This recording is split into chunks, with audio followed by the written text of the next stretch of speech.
What's going on there, jerk faces? It's your boy Andy, and you're watching Nocturnal Transmissions, brought to you by the Circle of Jerks podcast. It's a weekly live stream where we talk about the news, current events, um, uh, what is it? Sometimes pose interesting thought exercises, and of course our movie review. And tonight we'll be rounding out our Hollywood Couples Month with a classic, Key Largo, starring Humphrey Bogart and Lauren Bacall. Oh, and Edward G. Robinson. Let's not forget him. He's Oh he's a yeah, he's a legend in his own right. yes he is. Um, so yeah, you got all that to look forward to. With me as ever is the homeboy Rob. What's going on, everybody? Hey, what's going on, Andy? Good to see you. We haven't really talked too much this week, but Yeah. always, like I said, always good to be here on a Tuesday with you. Mm-hmm. It's my favorite day of the week. Looking forward to talking today with you. Awesome. Um, yeah, nothing really to report on my end. This is it was a pretty quiet weekend for me. Uh, Not least of which because of the rain. Yeah. Uh, well, it not just rain, Andy. Yeah, It I mean, hailed. we got where I live, yeah, we kind of got a bit of the spectrum in terms of winter weather. We got rain, we got cold, we had hail. Some parts of where we live in the valley actually got some snow. And actually, even some of the what is it, the high desert Yeah, got I some know. snow. A You were friend of telling mine, me, were you telling me that Valencia got snow? that's correct. My cousin who lives in Valencia, he got snow. Fontana got snow too. Like Montana they, got snow, and what is it? Palmdale got snow. A friend of mine who lives out there, she sent me a photo of the freeway, and just on either sides of the freeway is like it was like snow covered hills. And if she hadn't have told me it was Palmdale, I would have guessed it was Colorado or somewhere in Colorado. Jesus, Yeah. we just don't have the tools in place to deal with snow. Just Oh no, yeah. If we in the San Fernando Valley got a proper snow day, no one would be able to enjoy it because we are not set up for that. it We would don't we shut down don't the we don't park. have we don't have snow plows. We don't have cars with four-wheel drive. We don't We don't we probably don't have chains, we don't have salt plant. right? We don't have salt plans. It Uh, would fucking shut down the city. yeah, absolutely. But it was still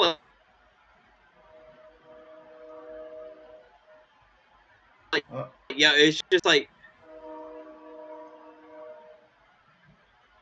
because I was in your repeat area on yourself. You cut Saturday out when there. that You cut out there for happened. me. And no, what I was what I was saying is that I was in your area on Saturday when it was hailing, Right. and at first I thought it was like, man, like the rain is really loud, Mm-hmm. and then I went outside. It's like, oh shit, that's hail. Right. It's like these ice balls are coming down. Yeah, it was hitting Um, hard. It was like ding ding ding ding ding ding. I yeah, I mean, haven't. I don't mean to exaggerate it. It was like pea-sized hail. Oh no, We weren't getting like we weren't getting the golf ball to softball size hail. So we were fortunate in that manner. but still, like, it's kind of rare for us to get that, even that. Hmm. Um, it just this has been one of the wettest and coldest winters I've dealt with in what 30 years, almost maybe 25 years. But I think the last time it was remotely like this cold, um, maybe 10 years ago. God, maybe oh Um, but then also like rain. I remember one year where, I mean, yes, it has been, it was a while ago, but yeah, I remember it was like constantly raining, and like and on the news you would constantly be hearing about, flooded areas. And one day I damn near thought I saw an ark floating by my window. You know,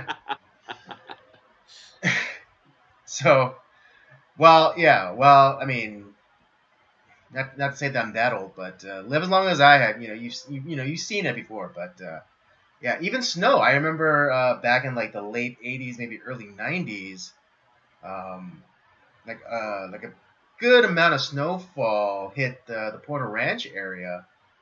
Um, and I distinctly remember going up there to my uncle's house, and we made snowmen. Yeah, it's yeah, it's like I said, it's been a while. We don't really get this type of weather very often. But Right, like I but said, this some people are gonna you proclaim that it's the weather monster, the climate monster, the sun monster. Oh, it's the worst thing that's ever happened. It's because we've done such terrible things, blah blah blah, to the planet, and we're no. It's just right, it's just this it's for people who don't have a memory. yeah. It's like this happened 30 years ago. This probably happened like 50. I don't really remember it, but you're saying like maybe like 10, 15 years ago.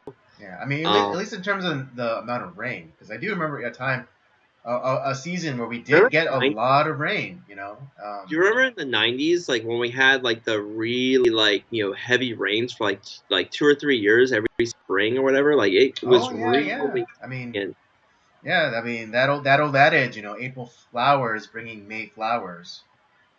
April showers bring May flowers. Yeah, that was very true for like is when I was a kid, Mhm. because yeah, like every like March and April, it would rain like no tomorrow.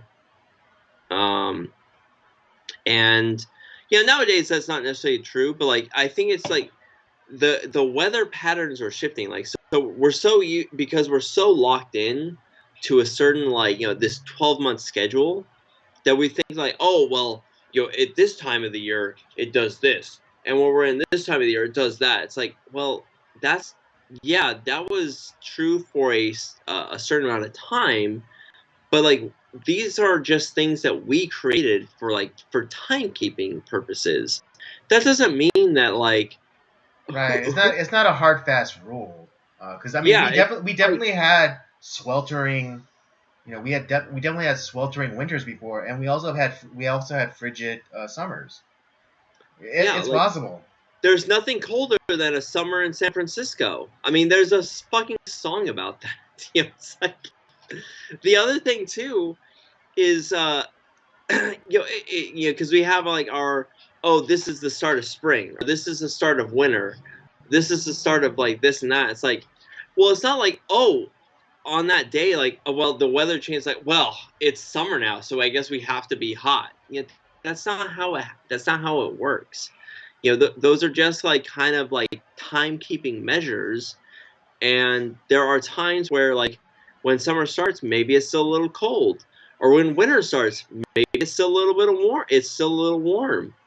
Uh, we've had like, I, I mean, God, we've had Christmases where it's been in like the 80s, and it's been very warm. That is very far from a white Christmas. Yeah. um, so it's just Yeah. I mean, I just wish people would kind of like think about that stuff. But yeah, like I said, the weather is always kind of like a fun thing, and I know I'm to be honest, I'm tired of the rain, but if we do need the rain, and I will say the out in Fontana, which was where they were the NASCAR races were this weekend. They had a great shot of like at the racetrack, like with the mountains in the background. I mean, the whole mountain was covered in fucking like snow and ice. So it just had like this really. It was just clear enough, where Yeah, it was cloudy, but you could see everything, and it's like, man, it just had this like really cool look. And if you didn't know any better, yeah, you'd think you were in Colorado or some really like icy place during the winter. Hmm. Yeah, absolutely. But yeah, we definitely here in Southern California or California generally, we could use it. The last few months, we were in a drought. And interesting, we didn't get as much rain as we're getting like now, but last season, we did get enough rain. Like one day of rain was enough to get us out of the like severe drought. They Um, don't tell you that though. you know, yeah, they don't tell you that. And yeah, that could be, and I'll grant that it was mostly transitory. It's like, yeah, that one day of rain did get us out of severe drought, but um, a problem that's a lot of people don't or may not realize is that California is really horrible at retaining water. We're like the opposite of a woman. Okay, well, here's the thing. Like we did a review, a number of years ago about Chinatown, right? Yeah, And remember, like what they were doing with the water? They're just dumping it into the ocean. right. Yeah, It's not necessarily always like. Now I think it's like just like bad design, right. but No, like no, no. there That was a time like they were doing that for a specific like purpose. no. Maybe they are still doing it Well, for a no, purpose. no, no, no. It's completely intentional because all of because like they could have built the storm drains differently. They could have built it so like like the rainwater could have been like diverted and like collected, but all of them don't. Like they just go straight onto the oceans. So it is purposefully.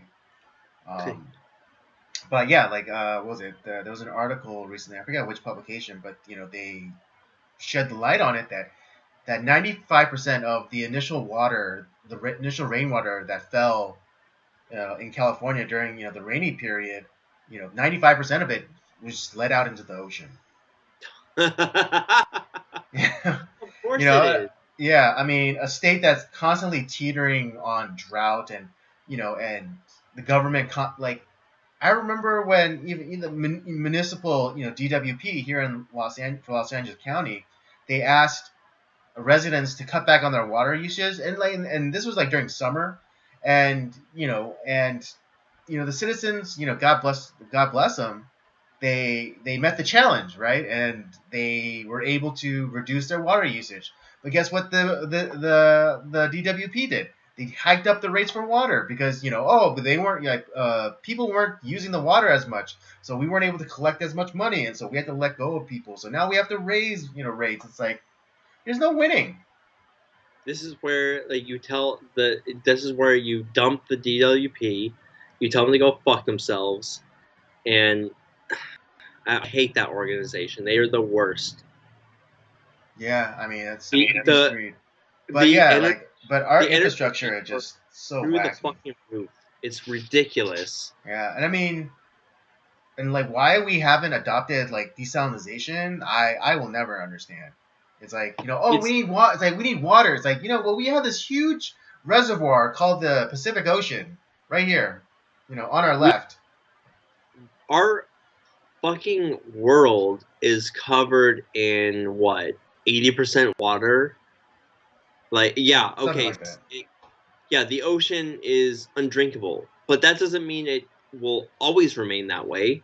There are processes that they've been telling us for what 20 years that like, oh, we can use desalinization, we can change the ocean waters into drinkable water, blah blah blah. It's like, okay, we'll prove it. And it's like, and well, the science does prove it. Like we've all done the science experiments in our elementary and high school. Hell, I did in fucking college. That it can be done. Yeah, does it take some time? Through like just through a science experiment that I did at school. Yeah, it takes like a few hours, but damn, like it can be done. Right, and then also what they keep and I don't know why they wouldn't go to it. especially since they keep saying like, oh yeah, rising ocean levels, rising ocean levels. Well, why don't we, start desalinating, and maybe we could drop, we could keep those rising, ocean levels down. Like I said, it's a bunch of going back. Yeah, in the words of Joe Biden, it's a bunch of malarkey. Yeah, well, it's funny. Uh, this past weekend I just rewatched one of my favorite movies, Live Free or Inconvenient Die truth. Hard. Yeah, Live Free or Die Hard. And the Justin Long's character is he's one of those kind of guys that lives on the fringes of society. Mm-hmm. And as John McClane is, you listen to the news? Are you insane? And it's like talking about how like all this bullshit about like the news and how the government works. It's like, yeah, he's right. It's all bullshit. They don't know anything, and they fuck everything over. And the reason why we don't actually hear the truth is because that's not convenient for news organizations. Because how else are they going to keep us living in fear, tuning into their stations, tuning into their channel to listen to the news program? Yeah, Exactly. I mean, what is it? I know Crowder did it, and I'm pretty sure if he did the Fox News, it'd be the same thing. But when Crowder did that, watching CNN for 24 hours or whatever, it's just like God, it's just why like did he do that to like himself? That's he might as well, yeah, he might as well just like squeeze lemon juice in his eye for a day. That'd be less painful. I'd But I rather mean, be. but through that process, you see the manipulation. How like every top of the hour, they always go breaking, and it's just like it's the same story that they did from the very beginning of the broadcast. Yeah, But they just go breaking and make it sound like it's really important. I would rather be Dustin Hoffman and Marathon Man with Laurence Olivier drilling out my teeth and torture than watch CNN for 24 hours. Yeah, I mean, like I said, if Crowder went and just like squeezed lemon juice in his eyes for 24 hours, it'd be less painful than watching Yeah, CNN for 24 hours. But I watched that. I listened to that. For a majority of that, I was there with him listening to that, and it's like, dude, I feel so horrible for this, but like, this is torture. Like, just listening to this, like, and him going, just hit them like commenting on it and talking about it, like that was somewhat like more tolerable. Like, watching a bad movie through like the Mystery Science Theater 3000 lens, mhm. but like it has to have been horrible for them. Like that's just torture. Why would you do that to yourself? That's so bad. To be honest, I don't think I could listen to Fox News for 24 hours. That would drive me fucking insane. Right, but I'm pretty sure it'd be the same tactics. It is the same that's what we've been talking about. It is the same fucking tactics. Breaking, like, it's like it's Yeah, the same but it's the same news story. But and you could say like, oh well, maybe it's just for those people that don't tune in regularly, and like this is like really important news. But it's like no, but the tactic of interjecting and going breaking, it means like it's something like that happened immediately. They're just regifting essentially. They're just repackaging the news and just making it seem more urgent than it actually is. It is. And I would have to go. This would be kind of interesting to go back to talking to people that lived in a different era than us, like before the 24-hour news cycle. And I'm trying to think of, like, I mean, because obviously you had the newspapers that they ran a morning and an evening edition. They ran like 2 editions a day. Right. You would get like somewhat like pretty like up to date news. Uh, as far when it comes to television, I don't know if they had anything but the evening news, because the news tend Right. to Yeah. run at like in the evening time as people are coming home, like so around like 5 or 6 o'clock. Um, the radio, I don't know if they had like a quote unquote 24-hour news cycle. I don't know if it was like, oh, like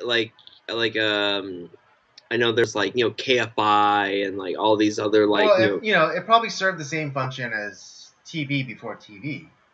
but I'm not sure if it did have like a what you would call a 24-hour No, no, news no. Of cycle. course not. They just did it like the 12 hours, and like they just do. Then they would do. They for really important news. I'm sure they break their Like programming. it's probably, They break I their would think, programming and go like, oh, breaking news. The president just died or whatever. right. I would assume that it's probably similar to like what the newspaper is. You'd have like the morning news, and you'd have like the evening edition, then the Yeah, evening news. yeah. I mean, yeah. For those, those of you like very young, do you even know what a test pattern is? I'm sure they don't. Yeah. Well, Yeah, we didn't have 24/7 new television. yeah. Well, Even. yeah. For those of you who don't know, a test pattern is uh, uh, what is it? It's basically just like this card, right? And yeah, it's basically be a signifier letting people know that the station was off the air. Yeah. And yeah, and around the evening time, probably like 10, 11, probably like later, probably got up like as late as 12 midnight, Mm, and stations would go off the air, and like there would be nothing on, not even infomercials. Well, yeah, my dad probably know that more than anything else because he obviously he grew yeah, up in probably that era. grew up in that era. So yeah, the 24-hour news cycle was like was is really a recent invention. That Like might be something to bring him on to ask him about because obviously he lived in a completely different era than mhm. us. I would actually really like to. Right, Uh, where the media wasn't as ubiquitous as it is now. yeah, I mean, obviously he does have he's a little bit different than you or I, like as far as our thoughts. But I would really like to hear like what he has to say about like when it came. I know that he had like a television growing up, but like what but that wasn't like his whole life. It wasn't Mhm. like he didn't go home from school and like watch television for 8 hours a day. Like, there was he did more things, and TV is really not necessarily part of his life now. Like he could kind of like take it or leave it. They do have a TV, obviously. They watch movies, they watch shows and stuff like that, and but they're I would be curious to talk to him about growing up in that era, like what did you what do you remember about television back in your day? I think that would be kind of interesting, like especially like when it comes to news things, because he grew up like when obviously like the moon landing, and like he was a kid like when JFK was shot, something we're going to talk about today, or a lot of like significant historical events that happened. Mhm. That was something that happened during his when he was a kid. Mhm. So I'd be curious to hear his thoughts and like what he dealt with, like as far as like the news cycle. Mhm. Yeah, absolutely. All right. Um, Well, all right. I think that's a nice little appetizer for the people. yeah, Yeah, I did. let's get into the topics for tonight. Yeah, I actually didn't. I did have like one other thing, but like I didn't expect us to talk that long. Mhm. Um, I guess I can save it to next week, as far as like a kind of like an introductory topic. But like I found a one thing I've been looking for. I've been looking for like a revival movie theater like that shows old Mm. shit. I finally found one that not only do they do like silent films, they do like classic sound films, and I'm probably gonna be In the going. valley or the county? It's in El Segundo. Mm. Okay, so county. So I'm gonna be going probably this weekend. If not this weekend, for sure next weekend, Mm-hmm. and I'll report on it. Okay. All right. Cool. Yeah. Just yeah. Go and give us the lowdown on this revival theater. Will do. All right. Where would you like to begin? I'm gonna give it up to uh, host choice. All right. Okay. Well, let's just go with from that clip I sent you on Oh, through our chat. yep. Okay. Well, why don't you introduce that, Andy? Uh, okay. Well, uh, when did I send it? Did I send it to you? I sent it on Monday. That's right. I sent it on Monday. God, fuck. Yeah. I think you did send it like pretty recently. Yeah, Yeah, it yeah, it was. was Monday. But the clip I sent Rob was this woman who works with this organization called 21 University. I haven't really had the time to look into them. I love the shock and horror of like the woman that was reacting to it. Yeah, well, but this woman, but from what I could gather about this organization, it's a definitely pro family, if not kind of pro men organization where they kind of give talks and educational seminars, uh, definitely in favor of of the traditional nuclear pair bonding. But this particular clip that I sent Rob, this woman was going into the not very deeply into the statistic, but she was citing a statistic saying that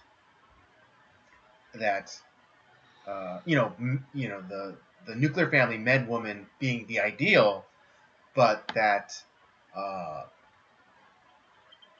if a couple were to divorce and the man was to get custody of the child, the statistical likelihoods of that child, finishing school, staying out of trouble, basically um, going down the right path societally, statistically, it'd be the same as if um, it'd be the same as the nuclear family, the nuclear couple.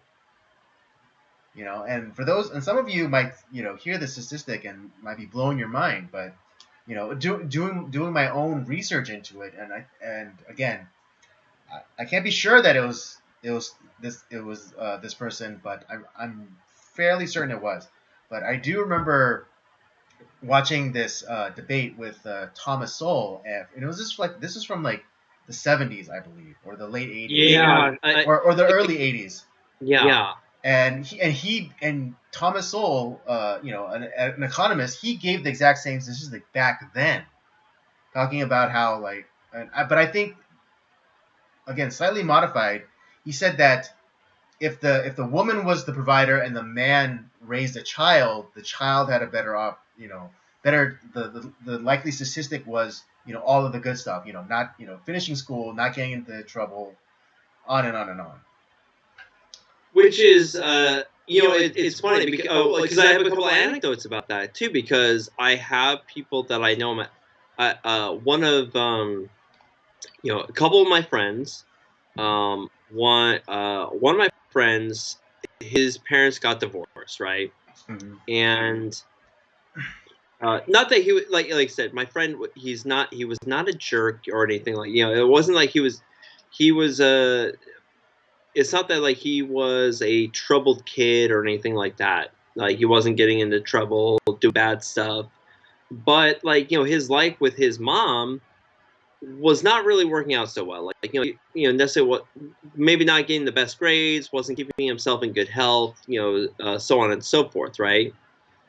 But as soon as he moved in with his dad, he had to move to like Indiana, and I think it was. That's where his dad was. Got himself back into shape. started doing better in school, made something of his life. And like, I look at, looking at his life now, I'm like, he made something of himself and he's doing really well. And he's like, yeah, had I not moved in, not that like he hates his mom or like, that his, thought his mom did like a bad job or anything like that, but there's just something about having that like especially as a man, having a male figure in your life. And I don't have any anecdotes about like, women, girls having like their just being with their dad alone kind of thing. Like I don't really have that anecdote, but as far as guys go, having your dad is super important. And on a slightly different scale, another friend of mine, uh, who has been on been on our podcast, it was his mom that was the breadwinner, like that did work, while it was his dad that raised him. And he is one of the best people I know. He's one of my closest friends of all time. Like I love him to death, and like yeah, I think it has to do with his dad being the one that was raising him. His dad was the one that was always there, always kind of there for counsel, always there, kind of, So your friend's dad, he was like the house husband. in a sense, yeah. Okay. Not because he didn't like, not because like he couldn't like get a job or that he was like a loser. He wasn't a loser at all. It was just like that was just like the situation, that how it worked out better. Like based off of like off the circumstances, his mom made a lot more money. And it's like, well, why don't I stay home and like because our son needs a parent here, like to be like kind of involved with the school stuff, involved with that. Like we don't necessarily need both of us working. Why don't you make more money? Why don't you do that? I'll stay here and I'll take care of the household duties, take care of our son. We'll do that. And that's the way it worked in their family. And honestly, like he is one of the greatest human beings that I know. Yeah, I mean, what did you know? Uh, two things that things that I've seen, and at least one of them I was able to share with you. But two things that I've saw, like, and then you have examples of both of those things, and actually proving right. That's pretty amazing. Because I was thinking of like, God, I like right away, like once you shared that story, it's like I know two people that this is like that this in my life that I know that this helped.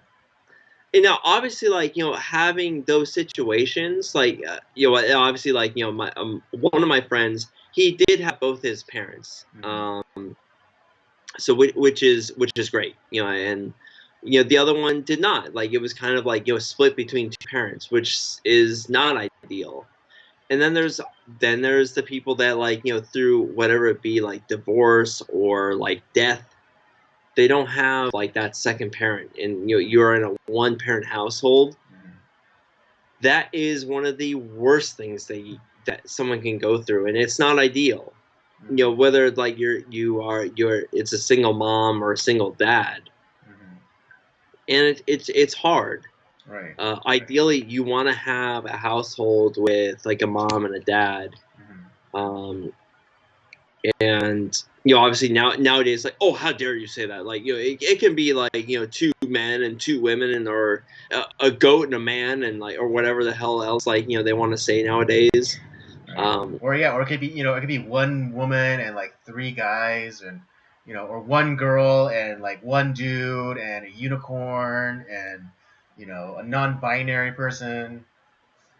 But like ideally, you want to, because there is a balance, like when it comes to like men and women. On on the average, women tend to be like much more like kind of like the caring, sensitive type. Like they're the ones that are going to help you to be like kind of have like that kind heart. men are going to instill like much. They're tougher. They're going to instill women, structure. men provide boundary and structure, and women create or supply empathy and nurturing. And now, like I said, too much of like one or the other, maybe not necessarily a good thing. But when you pair those together, that makes a good person. Because you do need to have like the boundaries and like and the structure, but you don't want to be a dick. You don't want to like have right. Yeah, you don't want to be tyrannical.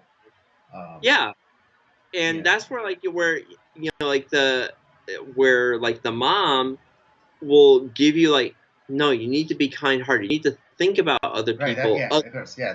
The empathy and the nurturing, where it's like, it's like think how this person feels when you do this. It's like, oh yeah, you're right. I went too hard. Yeah, and that doesn't mean that people that grow up in like Yeah. single parent households or like whatever crazy household that they live in, that doesn't mean that they can't become that person. But I'm just saying that it creates a Right. larger Yeah. obstacle The to reach statistical that. the statistical deck is stacked against you. It's harder. It's Yeah. much harder because That's all we're saying. you don't have the example to Yeah. play on Yeah, and I to mean, just if you like here, just like completely, I know this is just a movie, but even look at the movie Boys in the Hood. It's a story about a kid, divorced parents, but in like he was living with his mom, and then when he got to a certain age, his mom just wasn't cutting it, and he was getting into trouble at school, he was getting in fights, his grades were slipping, and the mom sent him off to live with his father, and then the father instilled discipline and hell. That's structure. like that's the story of Fresh Prince too. Yeah, story of Fresh Prince. It's like supply discipline and structure, and and then fast forward several years, like that man's son is the only one like in the neighborhood with a job, and who doesn't have a record, but then all the other like neighborhood friends, they're part of gangs, they're in and out of in and out of prison.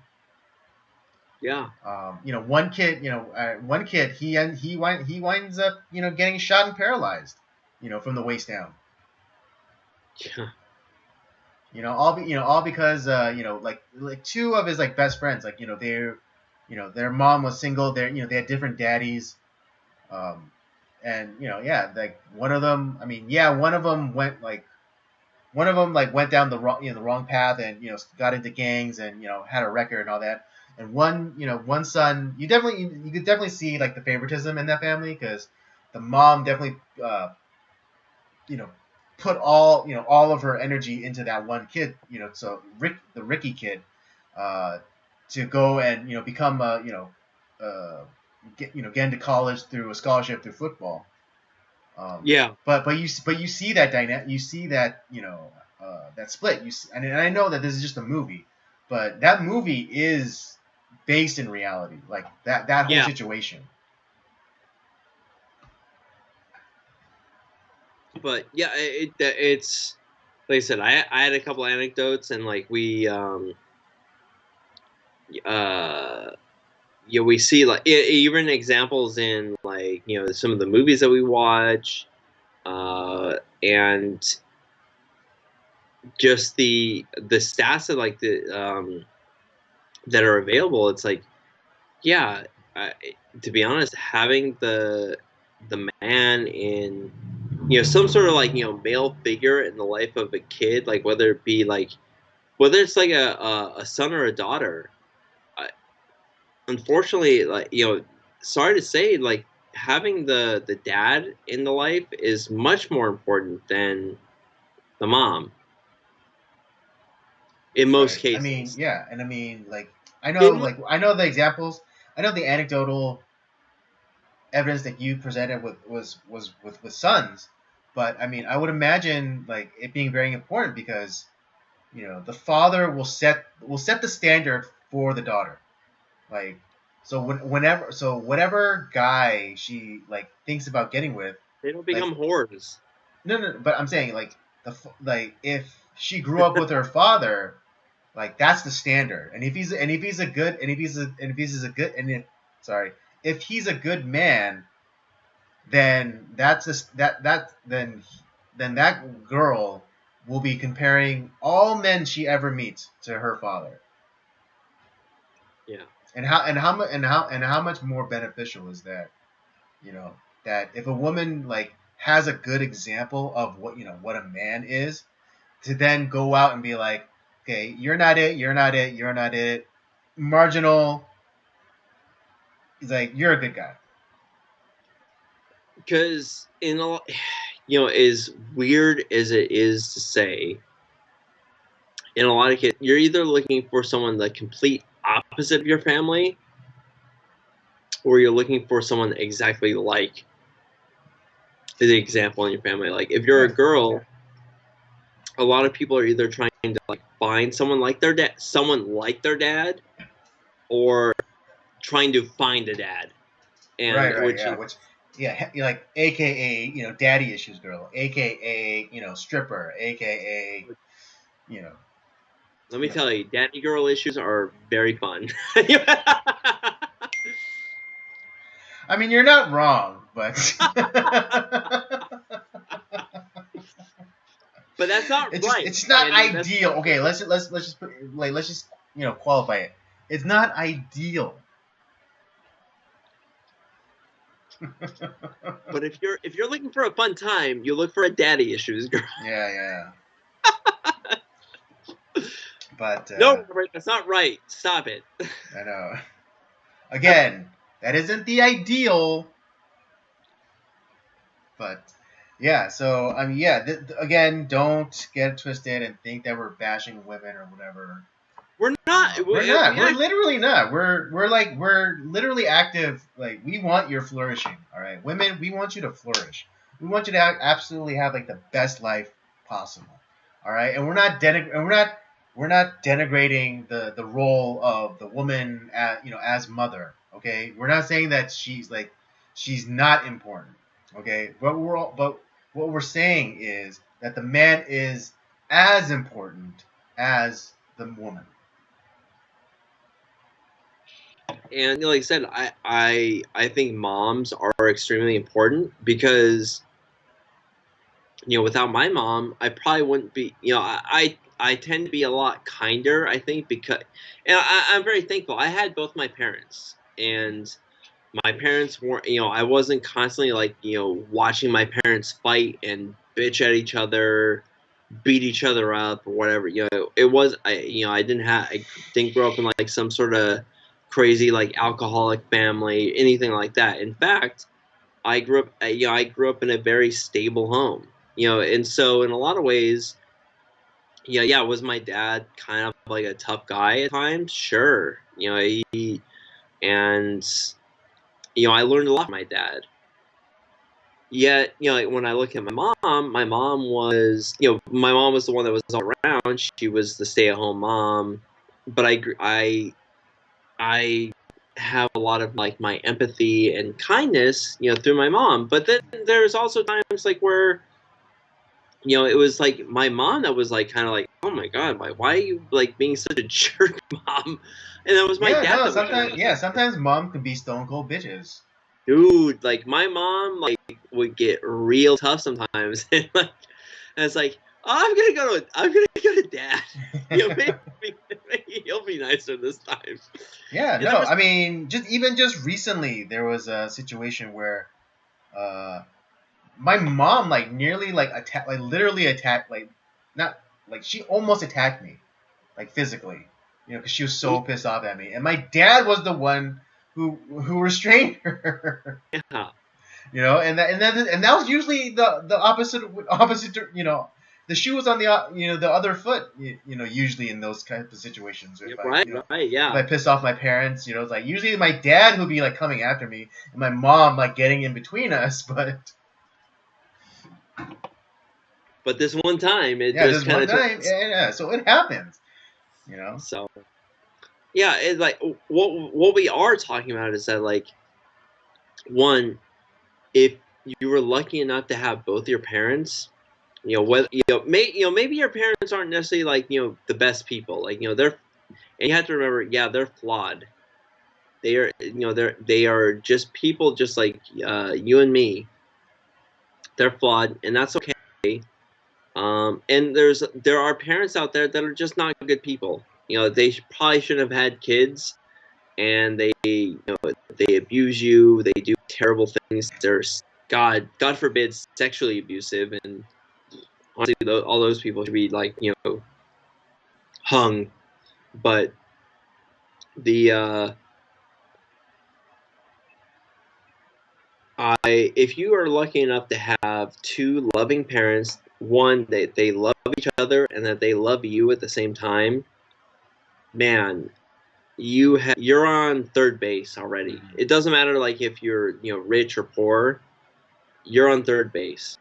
Yeah, that, because you already have a leg up on so many people Yeah. in society. Mm-hmm.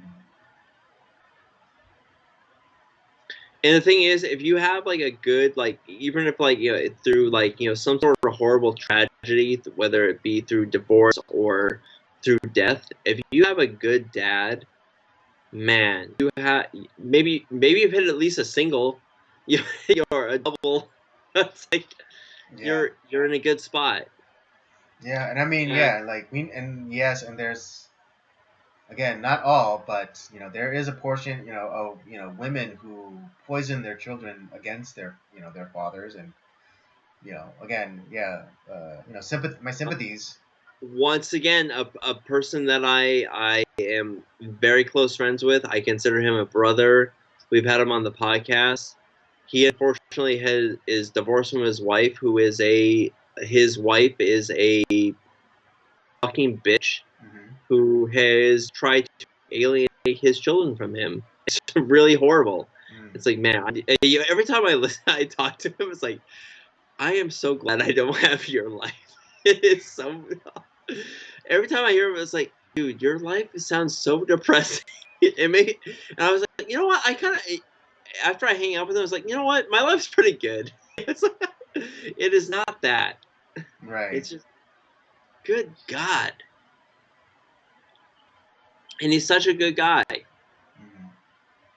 Yeah. And No, I just, mean, yes, particularly here in California, I think the pooch really got screwed for men. I think after then Governor Reagan passed the no fault divorce what, here in what, California. what a fucking mistake. Yeah, seriously. And I'm not saying that there isn't reason for divorce. Like, I I don't know, think but that, like that reasoning doesn't make sense at all. No fault divorce. It's like, oh, like we just got sick of each other. That's not what happens. All right, what no. either of the parties either cheats or either of the parties becomes dissatisfied for whatever reason. So Like, it's not no fault. dissatisfied is not a reason. I'm sorry, that's not a reason for divorce. You And have you can right, and I would agree with you. the I thing. would agree with you. Yeah, But I'm saying here's that would be more of a reason for divorce than saying like, oh yeah, we just grew apart. It's like, no, that's bullshit. That's code that's for reason. like I'm stepping out, or that guy's, or the other person's stepping out. Like, infidelity that you can't get over. That's, that's one thing. And it's like, oh well, yeah, it's you know abuse is one. And or if, like, you just completely abandon, like I said, you just take off, like, one day, like, you go out for a pack of cigarettes and, like, you go off to, like, freaking Las Or some Vegas, and you never come. scratchers. Yeah, it's okay though. That's, like, as far as I'm concerned, that person's dead. It's like, if they're not gonna come back, um, those are reasons for divorce. But just because, like, oh well, I fell in love with, like, my spouse, or what, like, that's not an excuse. You don't get to just, like, oh, be divorced just because, like, you don't feel like you're in love with that person anymore. It's like, fuck you. Like, listen, I've only been married for like 3 years, and that doesn't mean it's not that I don't love my wife, because I do, but it's things have changed between us. Like, it's a different type of love. Like, am I physically attracted to her still? Sure, I am. But like, but that's not the That didn't sound. focus. Not to I gross know. you out. I was about to start shit. It's like that doesn't sound very enthusiastic there, Robert. No, no, no. What I'm saying is And like yes, that. I don't ever want that image in my mind. So shut the fuck up. No, but that's what my point is. You fucking pervert. That is not the focus of my love.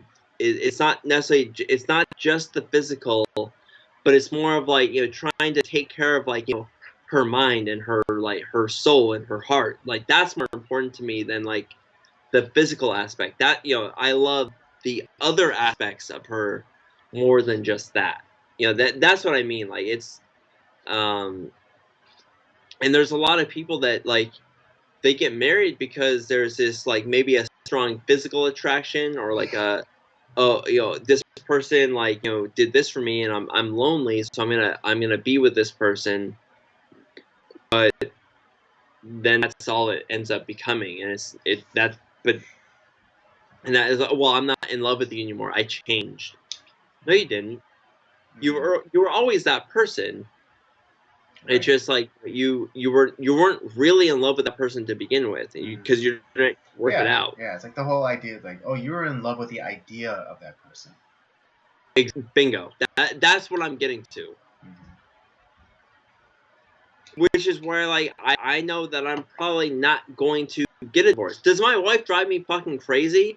Absolutely. I've you know God, does she drive me crazy? And there's times where I want to fucking like strangle her to death.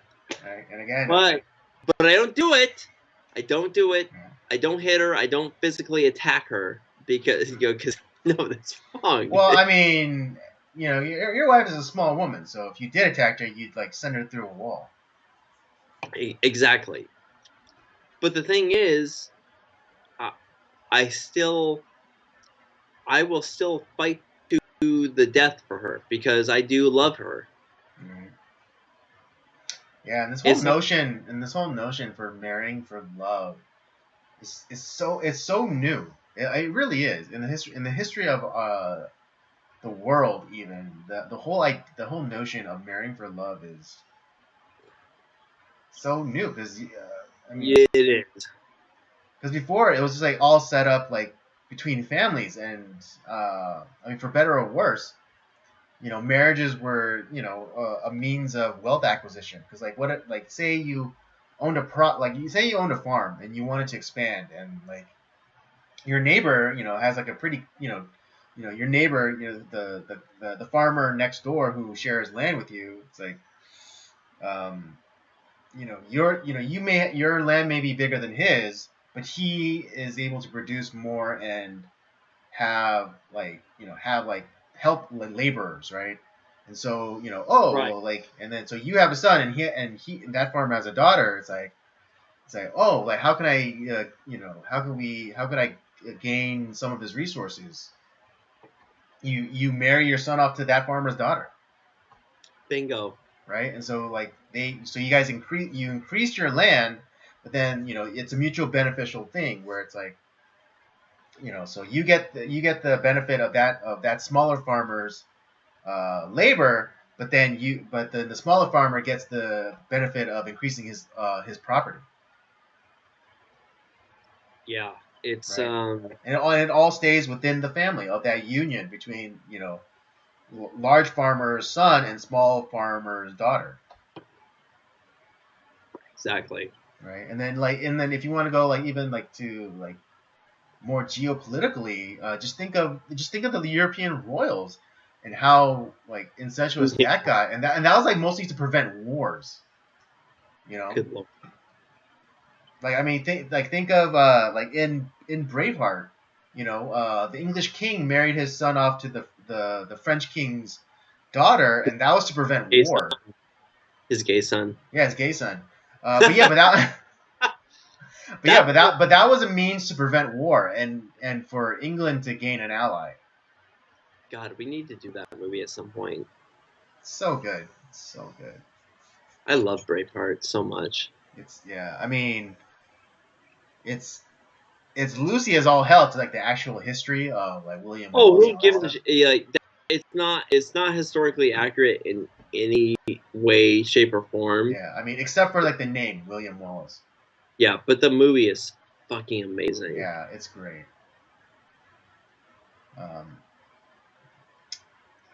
but yeah, like so again, getting back to the point, um, the notion of marrying for love is very new, and it's really a load. And I believe the whole idea of like no fault divorce and that it literally really lowered the bar in terms of um, marriage dissolvement or divorces. Yeah, Because I mean, back when the country and I'm not just talking about the government, but the citizenry were more religious. Like you know, you have to like really like again like as Robert mentioned earlier, it's like the only divorce that was allowed is for for infidelity, and that's only after you guys try to work it out. yeah. Like I said, there were steps that you had to go through Mm-hmm. before like you actually were able to get a divorce. And nowadays, it's like I don't like how he looks anymore, so I'm gonna get divorced. It's like that's not a reason. It's like I know. I mean, yeah, it's because now we got like Kim. We have a bunch of Kim Kardashians running around. Basically going around breaking men and then just getting divorces. dude, how many men have the Kardashians just like I know, fucking they're yeah, the Kardashian body count. Oh my god, I can't even. good God? Yeah, Oh, just the piles of ruined men. Reggie Bush, Chris Humphreys. Reggie Bush was part of that too. Yeah. Oh Jesus, Early on, early on. I forgot about that. Oh Yeah. man, And I mean, like, and yeah, even like the oldest sister, Courtney, like that guy with Mark the Odom. the baby daddy of her three kids. Like that guy was ruined. Yeah. Well, Lamar Odom's Oh yeah, part of that. Lamar was part of that body count as well. Well, I also like I loved him as a basketball player. He's great. Yeah, I mean, and if you want to, and like, yeah, if you want to talk about patient zero for like the toxicity of the Kardashians, dude, freaking Bruce Bruce Jenner. Jenner. Yeah. It's like Even so absolutely now, wrecked I that don't guy know if is. he's hacked off his cock yet, but like it might well be. Yeah, I mean, and there are rumors that he hasn't gone through with that.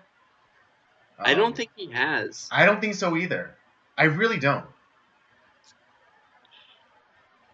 So maybe there's a chance that he could come back. He could come back. I don't know. I mean, yeah, because it doesn't like It's all right, guys. because I really think all that was done with to him was merely cosmetic, like surgical and stuff. Like Oh yeah, I don't think he's on hormones.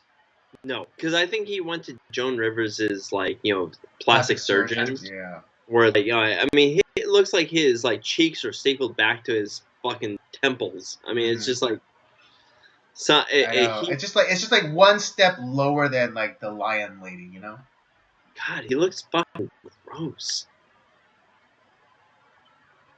Yeah, And I yes, he is. know.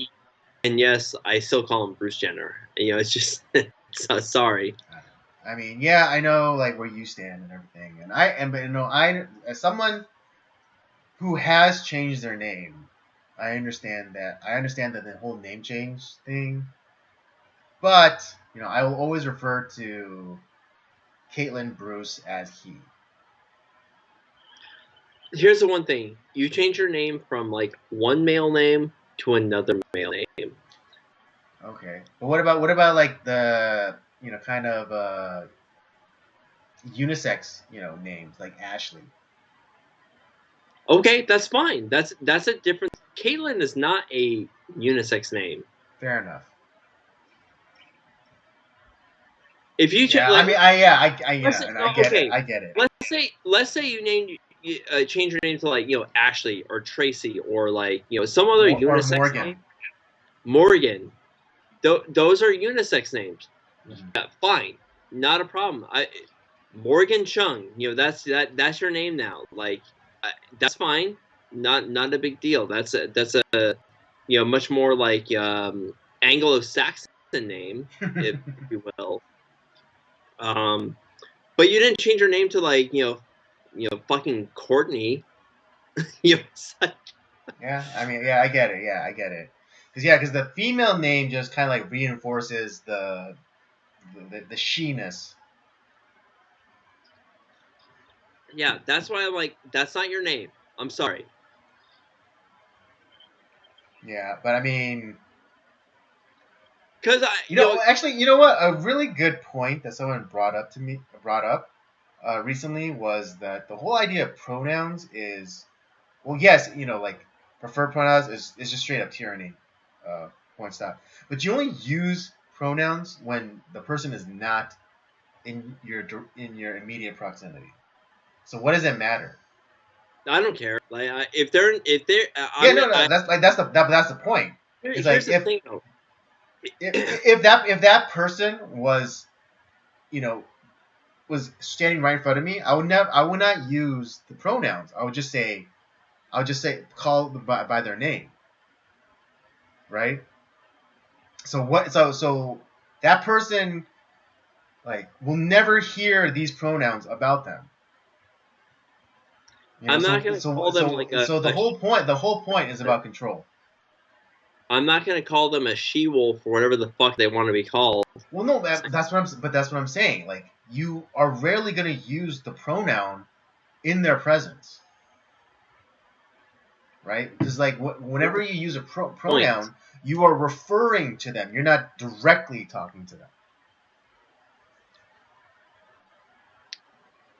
In reality, I hardly ever use pronouns directly to people I'm talking to. Exactly, exactly.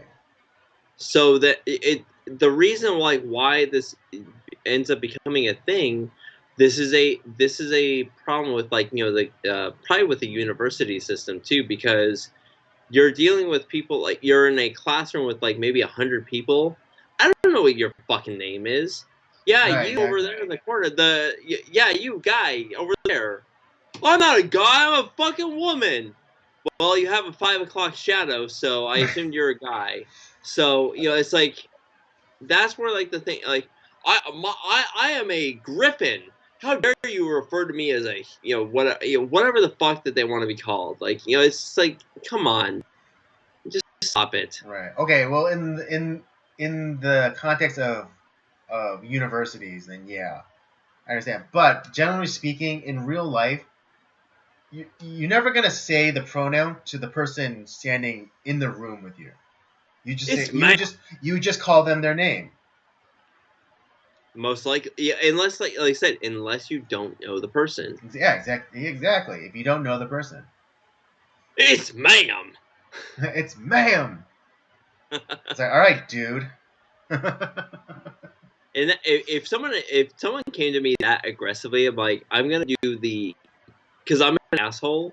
Mhm. So Oh yeah, so coming, am I. So we're in yeah, good company. yeah. So I'm like, oh, well, okay, sir. I don't really give a shit who you are. It's like, well, you better Give stop a that, fuck. or you're gonna go home in an ambulance. You lay hands on me, I'm gonna put you in an ambulance. That's what's gonna happen. All right. Okay. I think we're more or less done talking about the subject, but yeah, just to bring it back, put a cap on it. Yes, fathers are important. Um, Fathers are, especially fathers are important, but honestly, families are important. There you go. That's Yes. that Yeah. you need to Yeah, fathers have. are important, but yeah. So let's get back to families. All right, let's start. And you know, and Like, particularly nuclear families. yeah, All right. I'm not even saying that like it's necessarily bad that like maybe the mom's the breadwinner and like the dad stays Right. home. No, exactly. I mean, Yeah, just like that's not that. necessarily a bad thing. Yeah, just like I mean, yes. I mean, I would. For me personally, I would want to be the breadwinner. But Now, but if my wife was, if she made gobs more money than me, then I would happily, I'm not be an the. idiot. I'm I'm not an not. idiot. I would, if my wife is able to earn more than me, and we talked about it, and be like, hey, it doesn't make sense for you to keep working when I can, when I could cover us all easily. I would have been like, okay, but we'd have to make we'd have to really talk it out and iron it out, because I do still believe in the biblical patriarchal structure for a family. And so yeah, like the wife is the provider, but the husband, the man, the father, he still has to make all decisions, even including financial. In my personal situation, like my dad was the breadwinner, Mm-hmm. and my mom stayed home. My mom could have worked, to be honest, because I know things were really tight early on in our family, like as I Right. was growing up. But my parents thought it was more important that like at least one of my parents was home to like, hey, if like you know if I got sick or if something happened, that they would be there. One of them would be there to handle it, Mm-hmm. Right. and I didn't just come home to like an empty house. I came home like mom was like, here's your lunch. Do your homework. Kind of like giving you structure. And like my dad did what he could to like provide like a situation like where like that was possible. So in a way, like in a inadvertent way, he was providing structure to the structure. That was in our home. Right. And But I think, yeah, but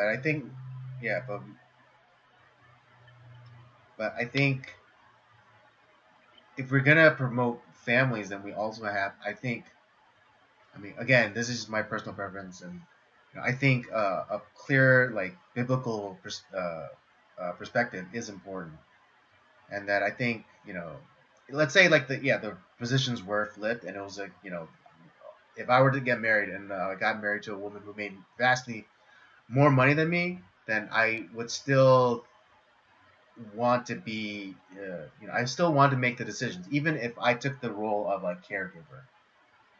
that, like I said, that I'm not discounting that. Right. I'm not saying that like that wouldn't be a possibility. I'm just saying like in my situation, like what I dealt with as growing up, it wasn't like my dad made the decisions and my mom was like okay whatever. No, they both made the decisions. Like they worked together. Um, yeah, my Right, dad. but there was still a chain of command. There You know. was a chain of command. You're right. I'm not saying that there isn't. Right. Okay. The Yeah. same thing as like That's the only point that I wanted to get across. in like my friend too, like where like they're with where the dad stayed at home and took care of like my friend, and his mom worked because yeah she made a lot more money. There was still a structure. It wasn't necessarily that like his mom ran the show. It wasn't that it's because his dad wasn't lazy. He wasn't. He was a very smart person. He was like it was just kind of like, well, we need to have like a person at home. Let's Why don't we to make sure that we have the money. You make more than me. Let's stick with you working. I'll be here. I'll take care of like the stuff here, and that way we ensure that we have a parent at home that is there to provide for our kid, like kind of as like an emotional support, like stabilizer, if you will. And it's like, but he was like, I would say that his dad was still like kind of like running the show. It just Right. like he wasn't the one that was necessarily in the office building or whatever, Right. Right. Yeah. grinding Yeah. the gears, if you will. We're not differing on this. No, we're not. Like We're not. we're at the same spot. Like it's Yeah. just we're saying it in different ways, but like Right. yeah, I do Yeah. agree with you. So I'm yeah, not. so yes, of course. The ideal is yes, we want families, but let's also get to a place where we recognize the incredible contribution of fathers. And yeah, me saying that is not saying like, oh, moms suck, they don't do anything. That's if you No. if you if you if you if you get if you extrapolate that from what I said, Then go fuck yourself. yeah, then go fuck yourself because you're a moron and get off the internet because clearly you're not smart enough to be on here. Exactly. And it's just like, and I think men. I think we have to, as men. I think we have to also try and push back, and I think we're too complacent in that. We talk about how all these laws, you know, proportionally disaffect, fathers, particularly in marriage, like family court, right? Yeah. But I think I think men have to be proactive and lobby to get those laws changed, or not God.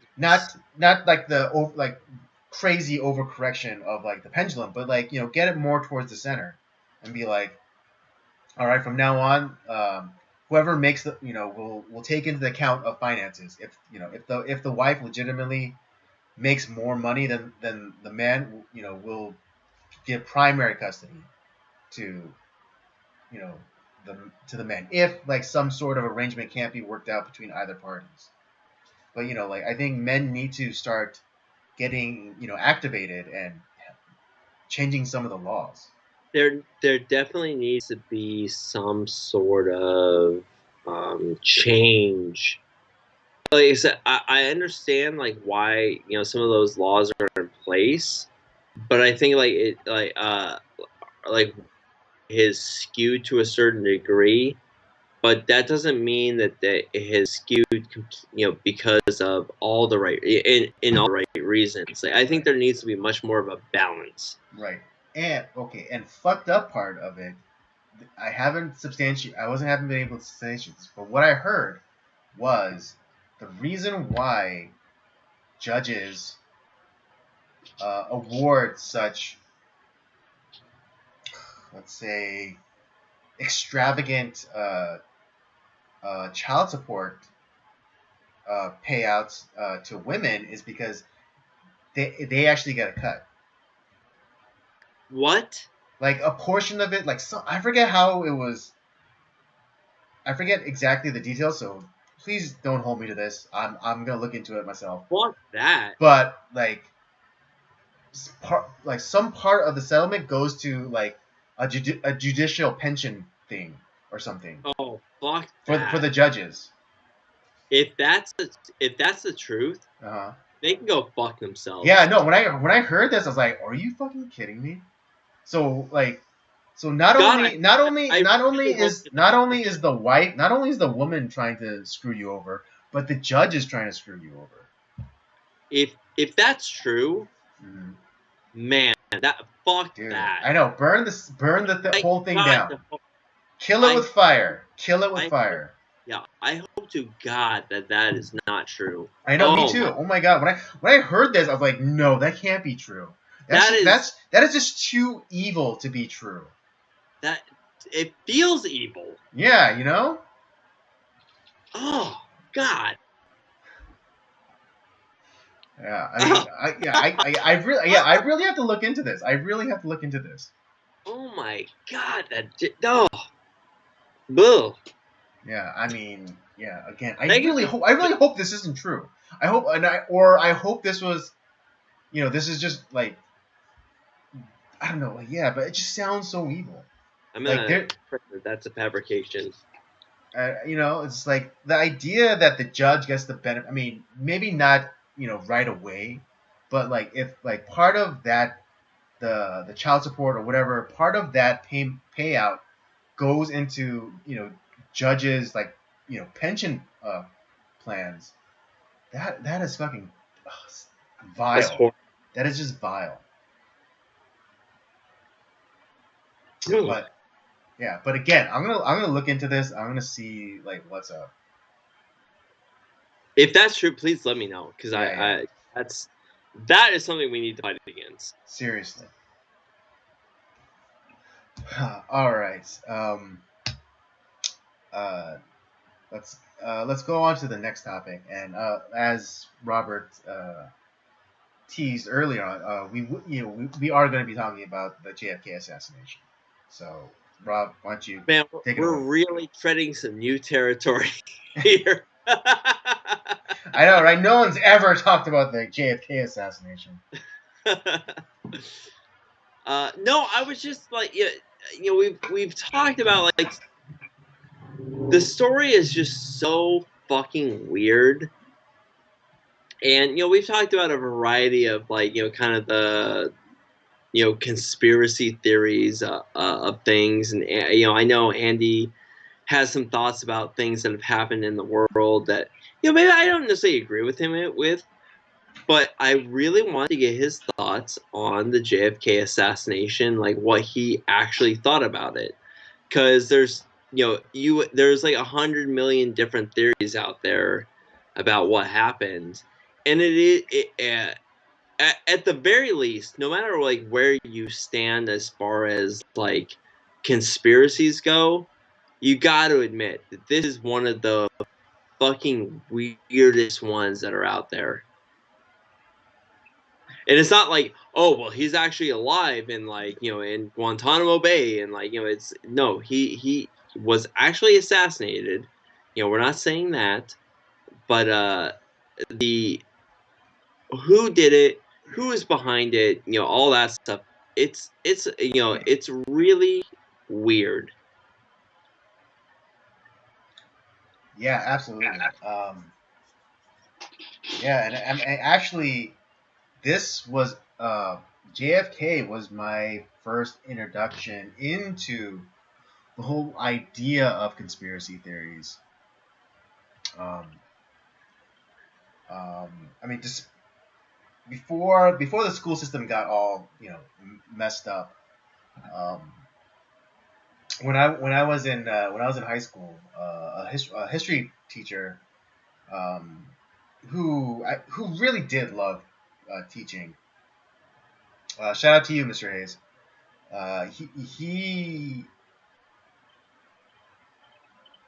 he's the one that first introduced me to the whole conspiracy behind JFK, and he even took like I think 2 days out of the school year to give his presentation on why it was like the CIA and like you know and all the reasoning behind his assassination, or maybe not the reasoning, but like the the inconsistencies and the kind of like head scratching moments uh, about the JFK assassination, like how JFK's like brain was like missing from his body, like after his body was transported from Dallas to DC, like his brain was missing, like when like he was on the slab, they looked into his cranial cavity and his brain was gone.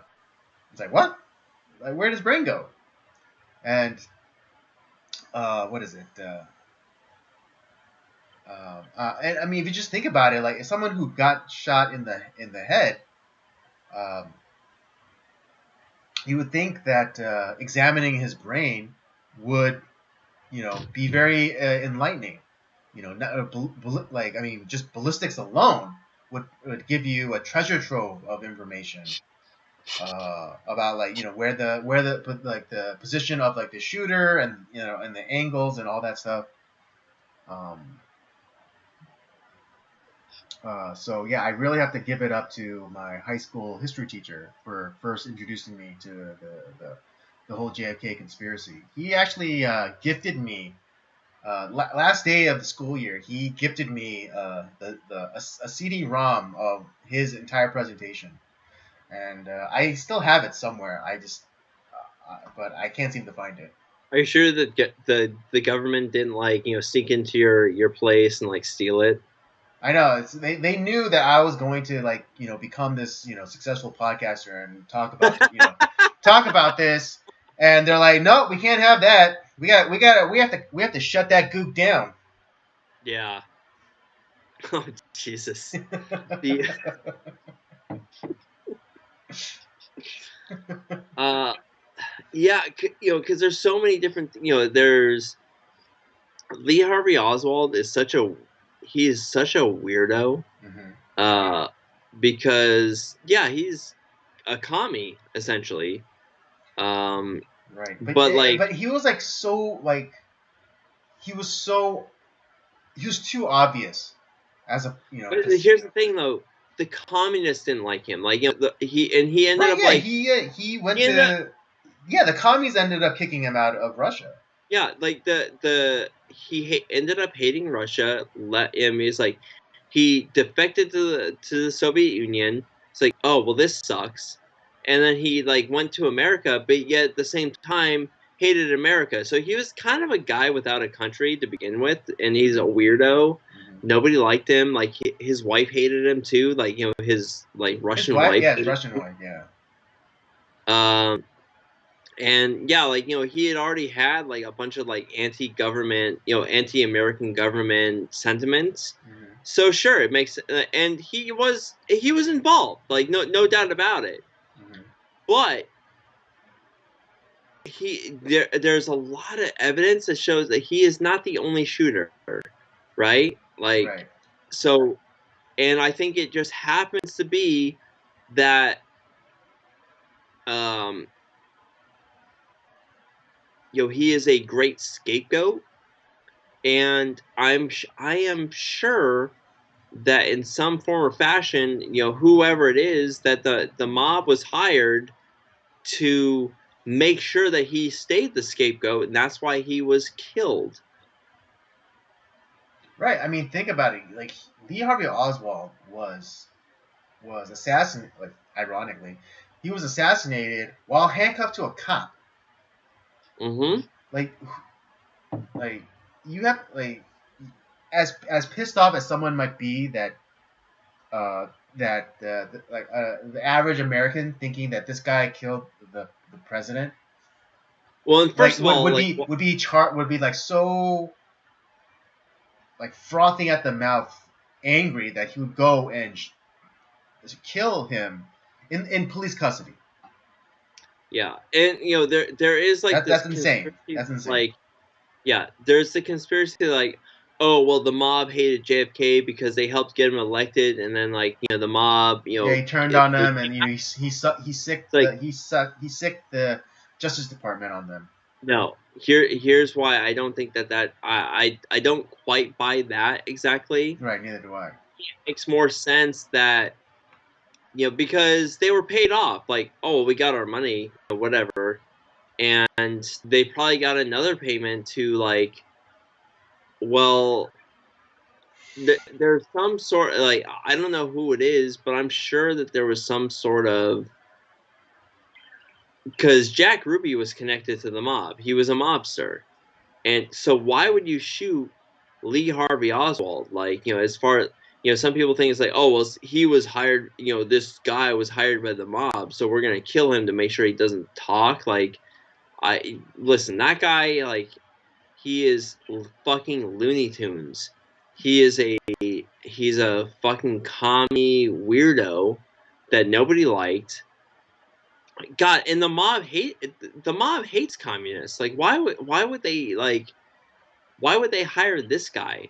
No. Um, so yeah, it just makes more sense to like, the government offered the mob something that, an offer that they couldn't refuse, and so they like, whoever it is in government, whether it be like the CIA or the FBI or Lyndon Johnson, who knows? But there's some sort of like there's something weird there. Like there's more, and there's Oswald is definitely not the only shooter. It's not fucking possible. Yeah. Well, I mean, on the account of just going a little bit like the conspiracy theories has evolved so much that like now that there are some people who are claiming that like Mossad, Israel's like secret service was involved in this. What? Yeah, like they're I guess talking about how Jack Ruby, who's like his real name's like Rubenowitz or something, and like Oh, how Jesus he was an Christ. Israeli asset. Oh my God. What? No way. Yeah, you're not up to date on your JFK conspiracies. I guess not. Come Jesus on. Christ. Yeah, It was a I forget Mossad like back. why the Israelis were involved in this, but it's just funny. Oh my good Lord, no. But I do think Jack Ruby was actually ethnically a Jew. That's possible. I He know, I was know, I know, I know, but yeah, but I know that. it's funny to consider that him being a Mossad asset. Sorry, that I had to laugh at. That's just fucking funny. It is funny. I'm not disagreeing with you. My God. Yeah, because there were Jewish mobsters. I'm not doubting that. Like Yeah, exactly. Meyer Lansky. Hence why people are conflating Ruby's involvement in like Yeah, that he was like somehow an asset yeah. for Mossad. Was it Meyer Lansky was like one of like the famous like Jewish mobsters, which I think was portrayed by like Ben Kingsley in a film. Mm. Was it? I think that was Ben Kingsley that did that. Oh, it was somebody, but it's just or no, it was Keitel. It was Harvey Keitel that like played Meyer Lansky in like the 80s. Mm. Um, but yeah, it's just like that doesn't mean that they were connected to fucking Israel because like when there was Jewish mobsters, they weren't like Zionists, trying to like create Israel. It just sorry, it just I don't buy it. Yeah, I mean, I don't. I forget like the whole connection with Israel, but yeah, I mean, Yeah, yeah, not necessarily that the mobsters, not necessarily the mobsters were Zionists or like they're trying to kind of assist the nation state of Israel, but more like Mossad infiltrated like the Jewish American like mob, and for like some and like kind of for that like would some reason I forget. yeah. I don't remember like the whole thing, but I would love to know the year because honestly, like that had to have been like in the late '60s. Well, maybe like during Robert Kennedy's assassination, but not during JFK's assassination. I don't buy it.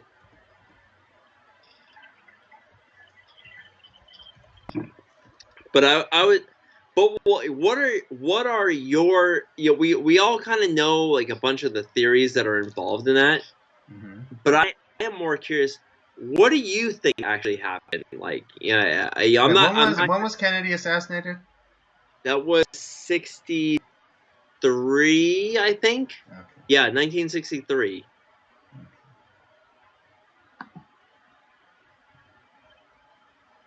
Okay, yeah, because it just for some reason I was reminded of the USS Liberty. Because Um, we had like four major assassinations within the United States in the 1960s. mm-hmm, It was John F. Kennedy, Malcolm X, mm-hmm. Martin Luther Luther King King. Jr., Mm, and Robert Kennedy. yeah, yeah, and I don't know, deep conspiracy. I think you don't get taken out unless Oh, and okay, I'll you count okay. five. Oh, I'll you're count Marilyn Monroe. oh, okay. You throw Marilyn Monroe. Yeah, and they're connected. Yeah, she's connected to JFK. But I would the only thing is I would say is that you only get taken out if you're doing something that you're not supposed to, or like you're being willful, as it were. Well, okay, so do you think you think that assassinations happen because you're doing something that you're not supposed to do, like, or like you're a bad person?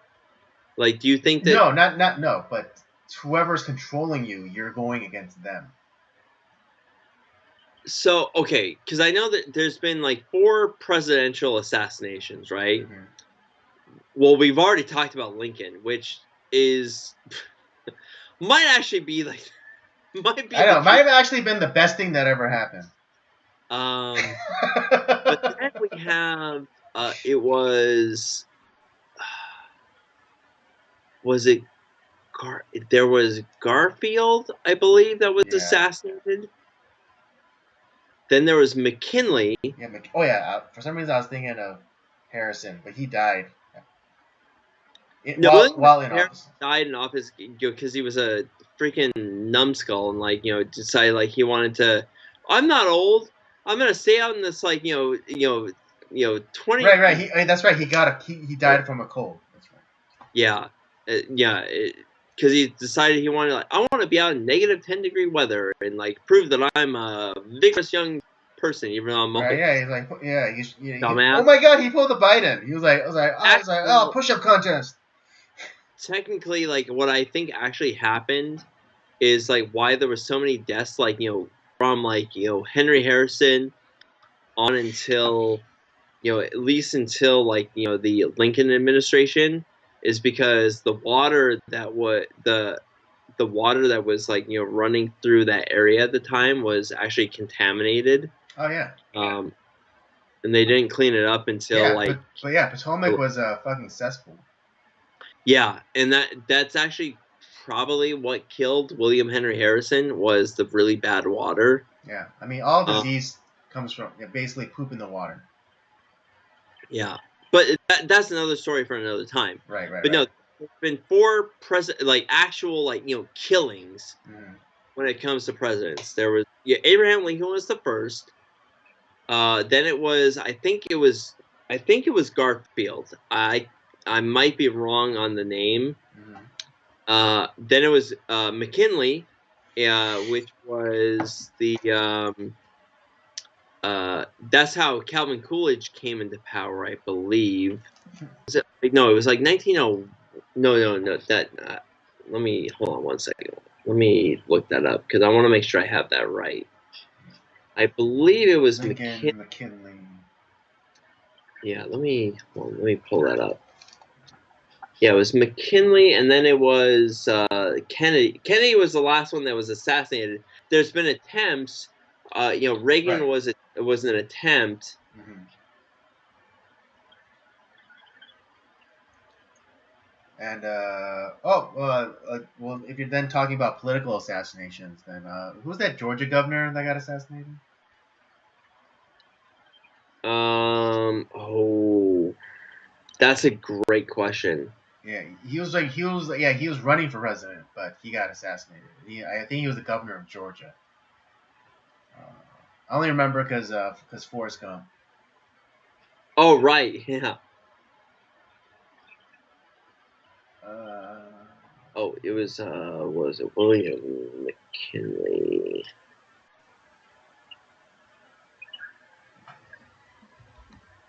Okay, oh,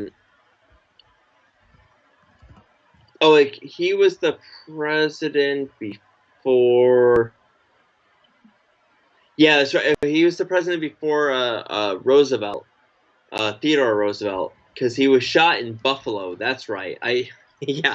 Oh, good old Buffalo. Yeah, he was. And what would have saved him, because it was at I think it was at the World's Fair that he was at. Had he, and there was the X-ray that was there. They were debuting the X-ray at the time, and had they been able to do that, it would have saved his life. Yeah, because was it McKinley enjoyed meeting the public, And there had been some like recent assassinations by anarchists in Europe, so, including the king of Italy at the time. And this is like 1901. George Like, Wallace, that's who it was. yeah. Oh, yeah. That's right. Yeah, you're right. That's the Texas governor that you're talking about. Oh, Texas. Okay. For some reason, I Yeah. remembered him as the Georgia governor. Was it Georgia? Maybe it was. Yeah, I thought. well, yeah, because it wasn't because he was in office during the whole. Wait, was it Brown v. Education? Or was he the one that came up with the doctrine of separate but equal? God, that name sounds so fucking familiar. I can't remember right now, but yeah, but like McKinley was shot in the abdomen at close range by a guy named like Leon Zalgosh. So some like European shot him to death. It's probably like the same. Like it's probably the same. I think it's the same group that like ended up shooting the whatchamacallit, the Archduke Ferdinand of Austria. The Black Hand. Yeah, I think it was the Black Hand that was involved. So like I said, I don't know much about McKinley, to be honest. But yeah, it's just one of those guys that just, I don't know if like necessarily he was doing bad things or whatever, but like, we talked about Lincoln. You're kind of right. Like maybe he wasn't on the right path. Maybe he wasn't a good guy. Like the great emancipator, as everyone calls him. Honestly, like I've been drawing much closer to the idea that maybe he's not what we think he is. Right. And actually, yeah, because I know we kind of went over like the Razor Fist video. The podcast that I usually listen to for my news and stuff, the hosts actually interview Razor Fist and actually go a little bit more into it. I'll send you the link. Oh, please. I would love to listen to that. Yeah. So because that is one of the most well-researched videos I've ever listened to. Like, it's just like Razor Fist really dove deep into that, because that wasn't just some like radical rant. No. Well researched. Yeah, and he even admits himself like all the unflattering quotes. Like you would have to go through like 20 of those kinds of quotes to find one like good quote. Exactly. Or one like that's more like kind of like how we remember Abraham Lincoln, or how like we were taught to think about Abraham Lincoln. Dude, it's kind of, yeah, it's kind of like, yeah, it's crazy to think about. And then JFK is another one. Like he definitely ruffled a lot of the wrong feathers. Maybe he wasn't up to like there wasn't like this grand Camelot or whatever the fuck that people thought was happening in 1960. He stole that election in 1960. We all know it, and was definitely like some people call him a Lothario. You would call him a homo. It's like there's something weird. Lots of compelling evidence. Lots of compelling evidence. And I don't know. Like I said, I don't necessarily know about Garfield or McKinley. I'd had to look more into that as to like why they were assassinated. But McKinley, like it like I said, it kind of seems like the guy that shot him kind of looks more like the Black Hand, because this is like right around like kind of the turn of the century, 19th to the 20th century, like World War I era bullshit that was going on. as America was emerging into the world stage. Mm-hmm. So it's very possible that you had people that were trying to disrupt it back then. You know, like I said, in John Garfield, I like I said, I had to look back into that. Like, why was he assassinated? Mm. But at least, like, you know, two of the four kind of makes sense. Maybe they weren't like on the level. Yeah, because I mean, like these kind of hits, they only do it like in public, like to send a message, but then also to like they only get taken out if you're not doing what you're supposed to be doing, or you're not following the program. Yeah, and whether that program is good or bad. Mm-hmm. But yeah, yeah, I was just really more curious of, like, you know, what your thoughts were, like what you thought was happening behind the JFK assassination. Did you think it was like, was it the communists? Was it the mafia? Was it, you know, some other thing that was out there? And I um was it I think it was internal. I do think it was like partially internal, like like kind of like what we now understand as the deep state.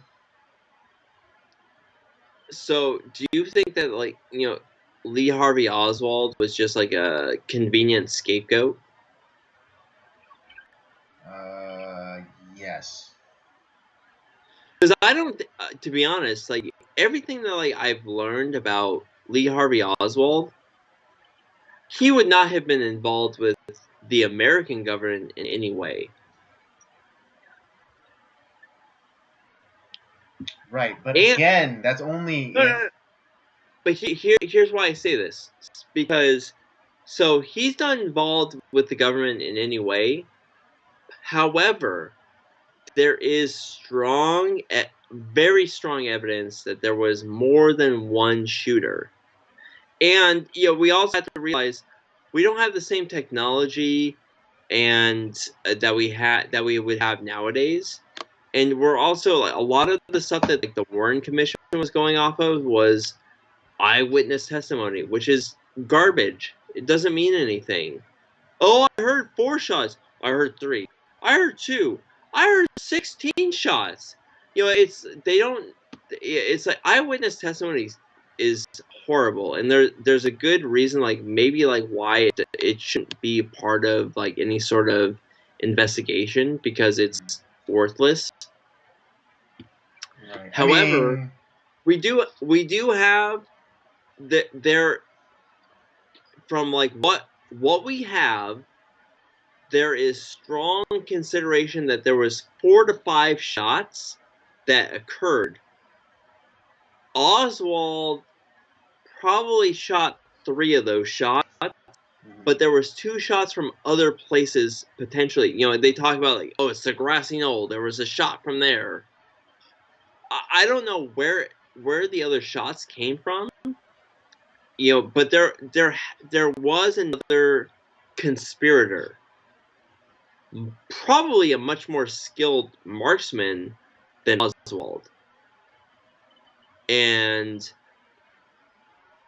like you said, like, you know, like the way that, like, you know, the unfortunate like angle that Zapruder, the guy who shot the, you know, the infamous Zapruder film, I think his name was Abraham. Abraham Zapruder was the guy that like happened to catch that footage, and they have, and that there's more than just that film, but that just happens to capture the most accurate, like at the time, what happened to Kennedy, and like the, what was it, like the governor or the mayor of that, yeah, Mayor of of, Dallas.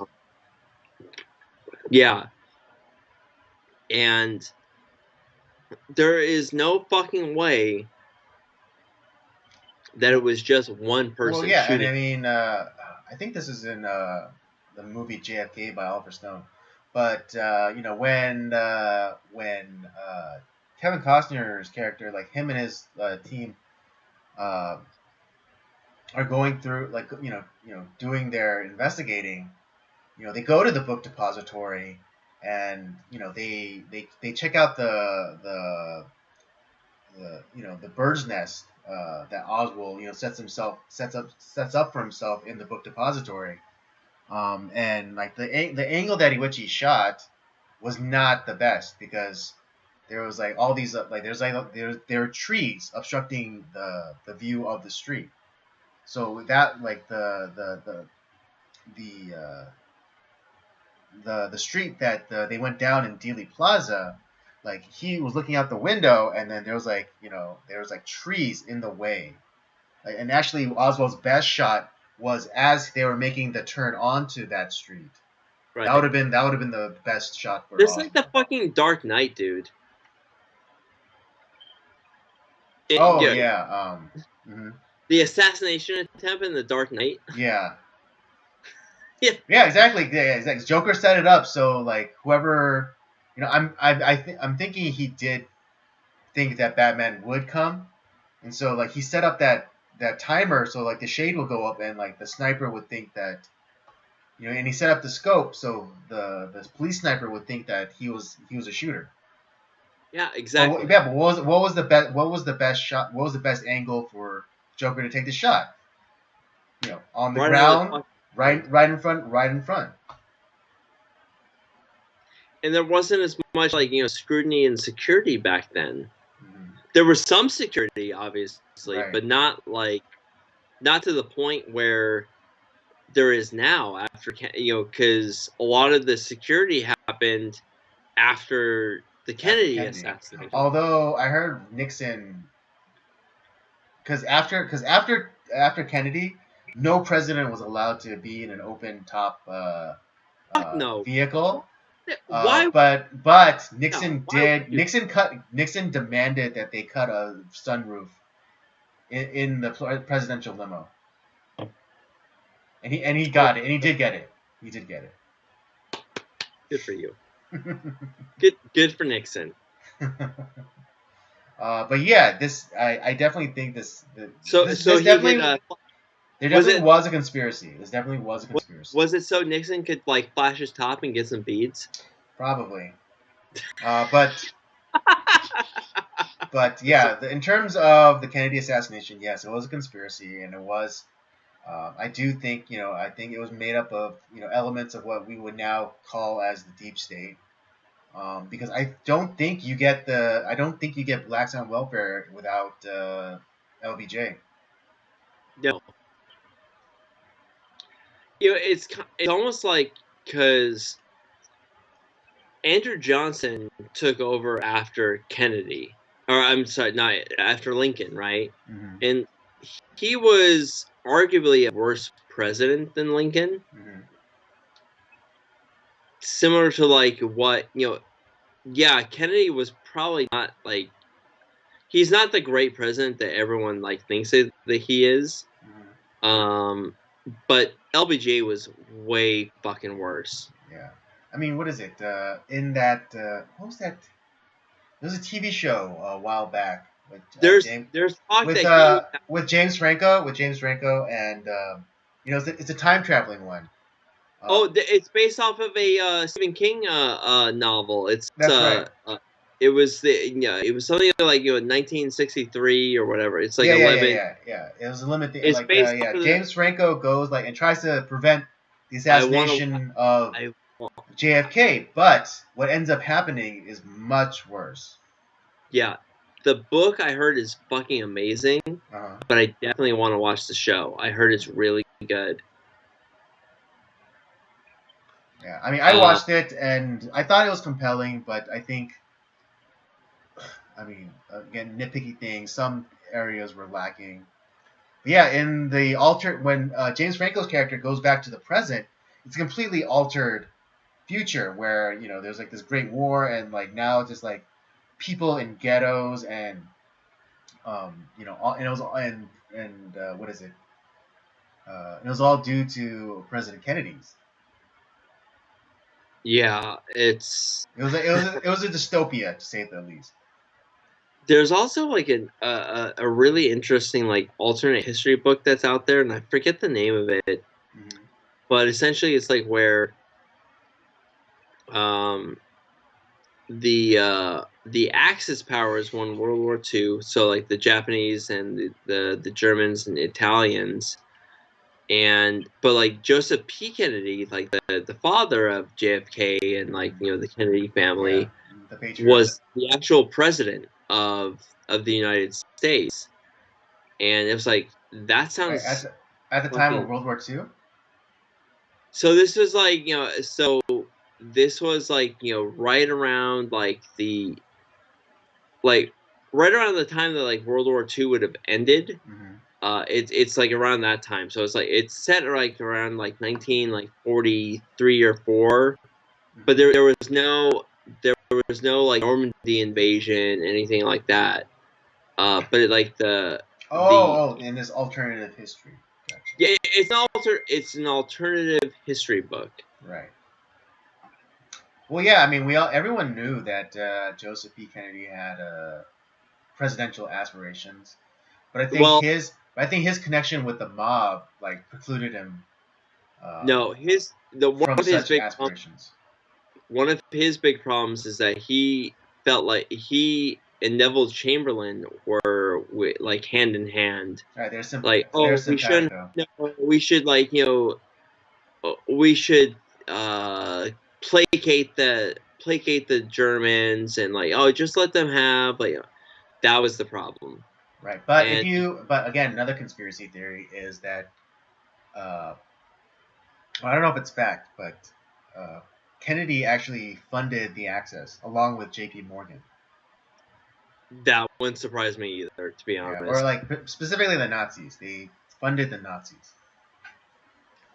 I have a feeling that like once Kennedy was essentially like kind of ousted from like the social circles of the United States, I guarantee that he helped fund some of the Axis uh, interests.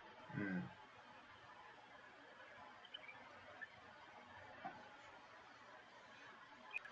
Word. Yeah, but I don't think. But I think he was playing both sides because I think that's why he had his sons, enlist. Well, and JFK's like older brother, like it was Joe Kennedy, was supposed to Yeah, Joe be Jr. the heir. Yeah, Joe Jr. was supposed to be the heir apparent to like, oh, he's going to be president. Yeah. He probably would have been. Yeah. Probably would have been. Yeah, if he did, yeah, if he didn't die, yeah, he would have been. But I was just curious. So, do you like? Is it like? Do you think that there's like multiple shooters? Do you think it was like the mob that was involved? Do you think it was like a mixture of like all these things? I'm gonna say it's a mixture of things. Like back alley alliances, backroom dealings, that sort of thing. Yeah, But I do ultimately think that it was elements within the U.S. government. you and I are probably in agreement. I think that there's. I think Lee Harvey Oswald is a very convenient scapegoat. Mhm. He doesn't seem competent enough to pull something like that off. I'm not saying that he couldn't shoot out of the depository. I'm certain that he did that, but there's definitely more He people. wasn't the lone gunman, is what you're saying. No, there's no fucking way. There's no such. Oh, it's the magic bullet theory. Like, are you fucking kidding me? No, bullets don't work that way. No, That's what you tell little kids about about the cowboys that could ricochet bullets and kill like 30 men. this isn't like what's that movie with like Angelina Jolie, like that, like Oh yeah, Wanted. Yeah. They could curve bullets. That's not. That doesn't fucking happen. Okay. it's, it's like something. Do you remember the Justice League cartoon? Yeah. Justice League Unlimited. Yeah. There was that episode where the Question, the faceless detective, goes and confronts, or he's getting tortured, right? And then he starts, spilling like all these secrets, and he said, and one of them is like for the JFK assassination. Yes, it was a magic bullet because it was blessed by some, I forget, like some kind of like druid alchemist that like made it like ricochet. I laughed my ass off when I heard that. That was so. But it's so good. Like, yes, there was a magic bullet. The bullet was blessed by a druid priest, which gave it its unusual trajectory. I laughed my fucking ass off. I was like, no, that just. It was so stupid. But like I said, but I loved it though. I loved it though because it's like because they're torturing him to get information about the Justice League, but he's just like he starts spewing like all of like these like other secrets, and it's like it was so funny. Oh man, I loved it. I love like those kind of like crazy kind of alternate history sort of things, kind of like with I know I mentioned this a lot, but like in Men in Black 3, Andy Warhol was actually an undercover agent. Dude, that was so fucking brilliant. Yeah. It's like, hey, you gotta get me out of here. I'm running out of ideas. I'm like painting soup cans and bananas. Yeah.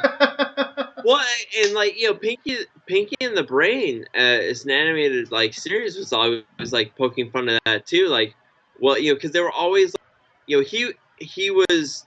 They were doing like kind of like this, fake like Orson Welles voice, but they were always like talking about like, oh, I'll just pretend I'm what's his face from like from Teamsters, from the Irishman. Buffett. Jimmy Buffett. No. Jimmy Buffett's a singer. No,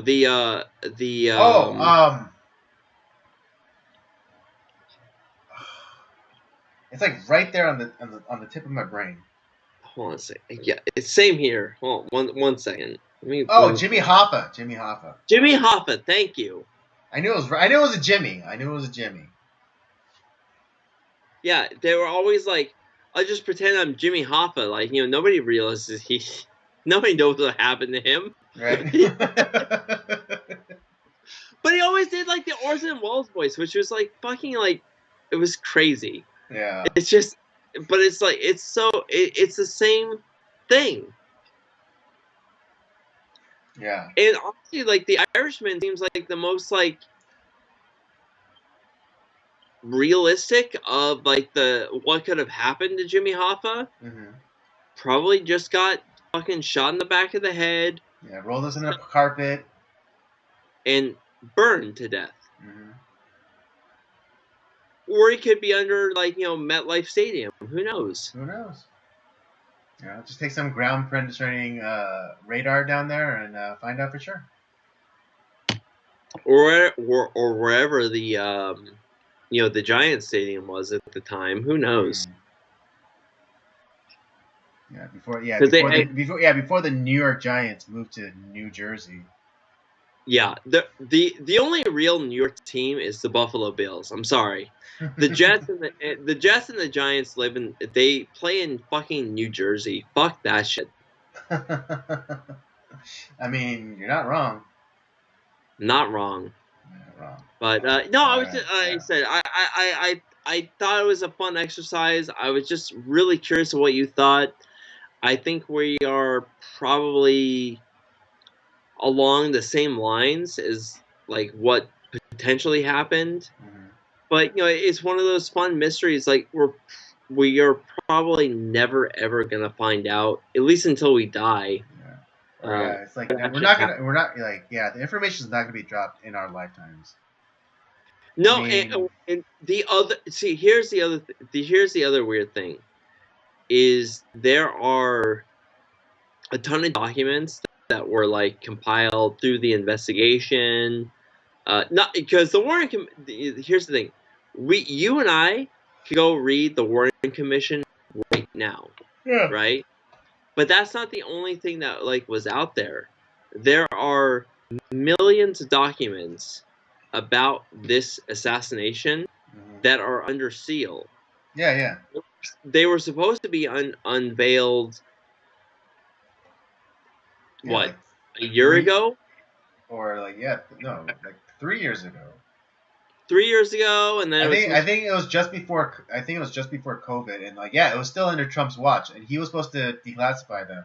And then it was supposed to But he happen didn't. again It was supposed to happen last year, and it didn't happen. Right. So so both Trump and Biden were supposed to, but they didn't. And that like that's another why. It's well over time. Why? Who is alive now that could really hurt the government? Well, except maybe Biden is one. Maybe Biden's part of that because he's been in government since like 1876. So he was alive. Maybe he was part of like the magic bullet crew that like shot Kennedy like because he didn't like what he had to say. Maybe. I mean, and you have to wonder why he had those documents, those classified documents, in his private residence.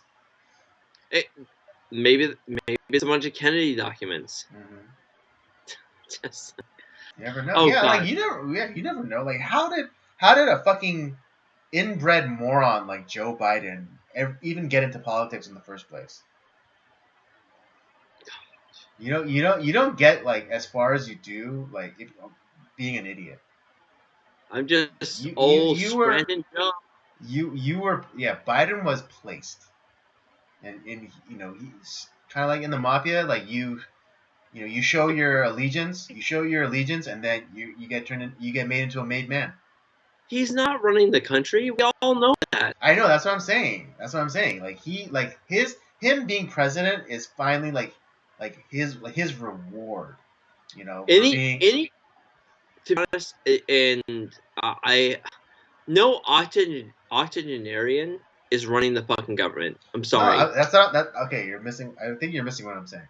Yeah, I know he's not running it, but that's his reward for being so loyal to whatever shadowy cabal like he's been in bed with. Of course he is. Of course. I'm not saying that he's running the country. I'm just saying that that's his reward after years of loyal service to whoever is actually the puppet master. This is why you don't vote for 89-year-old people to run the government. Yeah, I mean, I doubt that anyone really voted for Joe Biden. Yeah, he's. I know he's not 89. I know he's like 80. Yeah, is he 80? He's mid 80s. I think he's like mid 80s, early to mid 80s, early to mid. He's like 82. He's old. He's way too old. He's old as shit. Yes. He was too old 3 years ago, and to be honest, both Trump and him were too old. But like Trump was better. He was. And I've talked about like Trump is not the person I'm going to be voting for in the primary because he's too fucking old. Why would I vote for Biden's way too old. Why would I vote for another old person that is also too old? And I in a very laughingly way, I've talked to like my friends like, I'm sorry, I'm not voting for someone that I had to change their fucking diapers. It's just like how many people in our government like shit themselves on a constant basis. I mean, look at Dianne Feinstein. Dianne Feinstein is older than Biden and Trump, and she's only now retiring. There's another person. Even for her, it's well known that she's like like losing it. We have had no one else but Dianne Feinstein for you in our because you're a little older than me. she has been in government as long as you've been alive, This is true. which is fucked up. That's true. Yeah, I mean, Not the yeah, it's her. purpose. Yeah, and I still remember Barbara Boxer. God, Yeah, it was good. her. It was her and Barbara Boxer. In my lifetime, anyways. Yeah, and that should fucking send chills down your goddamn spines. Oh shit! Like this person's been in government for 35 years. It's like that's a problem. No one should be in government for 35 years. Agreed. Agreed. But yeah, I mean, just okay. Let's just draw it down now. But yeah, me and Robert both think probably mixture of both, like government and mob and whatever, and most likely elements of what we now understand as the deep state. But yeah, no, but I mean, yeah, sure. Was Oswald involved to a degree? Sure, Yeah. but not And just I him. still, yeah, and I still maintain, like, yeah, that guy was just way too obvious. And he's also a piece of Well, shit I mean, too. just in terms of, like, because he was like, he was constantly saying anti-American things. He was constantly saying anti-Kennedy things. So he was just like Of too course, damn obvious. exactly. It's like he's involved, but to a degree. Yeah. He was a great. He is Yeah, it's a. like, yeah, it's compartmentalization. It's just like in the opening scene in Dark Knight. The one clown kills the other clown kills the other clown, and down and down and down. It's Compartmentalization. that's one. Hey, once again, perfect analogy. That's the second time we reference the Dark Knight for this Yeah. for this topic. It's exactly Mm-hmm. a great scapegoat. Mm-hmm. All right. That'll do it for the topics for tonight. Let's get to our movie review, and we'll wrap it up. I cannot wait to talk about this because this is the only movie that we've done this month that I have never watched before. I've watched it without watching it.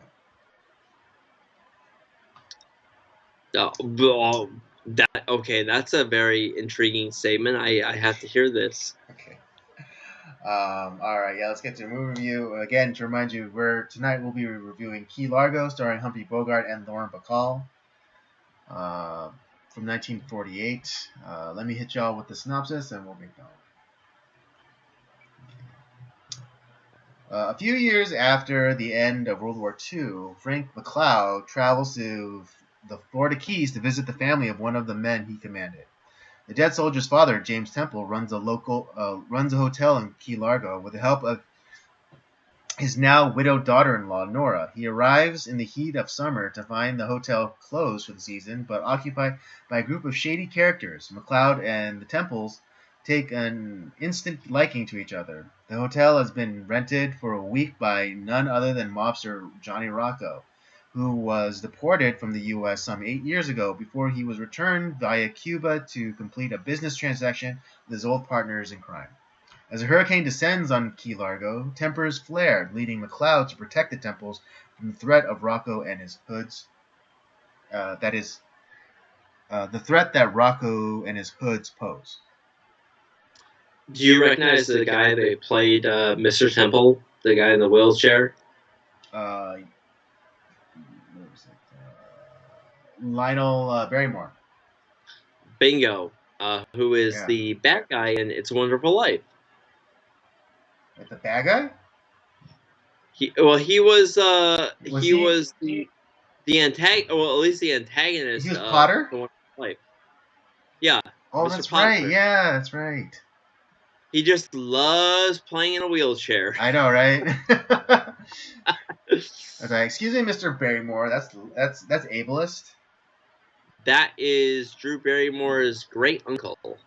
Oh, great uncle. Okay. Yeah, I recognize the name, so I didn't know if it was like her grandfather, her father. Great uncle. Yeah, Great that's uncle. her great Okay. uncle. since I've never watched this before, what did you did you like the film? What did you think of it? And did you like it? So it is. Yes. Yes, I did make that statement where before, I've seen it without seeing it, which is to say that I've seen many iterations of this movie or the premise of this movie. Um, uh, Maybe a little bit more well known is in the TV show Baywatch. They did something similar to Oh, this premise. did they? Yeah, like a storm Oh, was coming, and then no, they take in like this group of people like who they think are uh, what is it, like tourists or whatever, but then they end up being like bank robbers. now was this like Baywatch or Baywatch Nights? Baywatch. Okay. Yeah. But Do you then remember also, but probably uh, my favorite iteration uh, is the one they do in the Star Trek series Deep Space Nine, where again, kind of similar premise, where some like spatial anomaly or whatever is about to hit the station, and they have to kind of like batten down the hatches, but then um, uh, uh, this person comes to steal something off the station, actually from one of the crew members during like this during this cosmic storm thing. Oh man, So I I so again, so well that's why I said, and actually the writers for DS9 um, do say that they took inspiration from Key Largo when writing that episode. for real. Oh Yeah, wow, okay. yeah. Because like I said, Yeah, that's what I'm saying, dude. You gotta hurry up and start watching DS9 so we can start talking about it. we we should I need to watch it. I I'm need to telling you. finish next because I want to finish Next Generation first, and Uh-huh. then I was gonna watch DS9. Right. What season are you on? I'm like Of halfway through You're halfway through the series. of Next Generation. Right. Yeah, All right. Well, I think, I mean, if you want a little bit of a cheat, I think around when you get to season 7, that's when DS9 starts, and like they kind of have like that concurrency going on. So maybe you could they see. do have that because like there is like that connection with like the original crew and then the Next Right. Generation Yeah. crew. The commander Is that what the the movie? commander of the space station has a connection with Picard That when he was taken as a Borg. right? Yeah. So So yeah, and that plays I'm heavily in like the first 2 episodes. I'm right around like that time of the series. So Mhm. I'll get there. I gotta find time to just sit and like I need I know like you're a busy man, and you got a wife, so but and then the other part is like I got the podcast too. So I'm like we got yeah, the movie, we have all sorts of stuff. But I'm gonna find time to make that happen. right. If I have to So force her to watch a fucking show, I will. yeah, that's why I say that I've seen this movie without actually seeing it, because I've seen it done in other media. It's like I said, maybe this was the first time that it was ever done in a film. Mhm. But yeah, like I said, it has been copied so many times. The idea of like you have this innocent bystanders who are kind of forced into this situation of these criminals who are trying to take over, in this case, the hotel. Mhm. And it wasn't to rob them of money. It had nothing to do with like murder or Right. robbery. It was just, Right. It didn't have anything to do with the temples themselves or the hotel or the building itself. It was it was just a convenient meeting place for all interested parties. it was money laundering. Yeah, or counterfeiting. Yeah, Either one. but what do you think of the film? I liked it. I did. I did. I mean, seeing where the iterations I did see originated from, I really did enjoy that. And out of the two that I mentioned, Baywatch and Star Trek Deep Space Nine, I do like Deep Space Nine's iteration better. Wow. Okay. Um, well, because it was like there's also a more interesting premise um, to kind of it wasn't exactly material theft, but it was still a personal theft that was taking place on Deep Space Nine, um, which I think elevated because I think an interesting path they could have taken the story was that the gangsters or Mr. Temple was actually a former associate of Johnny Rocco's, and he was actually coming back or tracked him down, from after his exile, and then he was trying to get something back from him. I think that would have been uh, an interesting way to go. Okay. I know I didn't really care for the love story Mhm. aspect of it. Right? Yeah, it was the if that wasn't in there, it still would have been the same movie. Yeah, but that, to be honest, that's of the time. Right. You're gonna have that. Hmm. Yeah, you got to work in a love story angle somehow.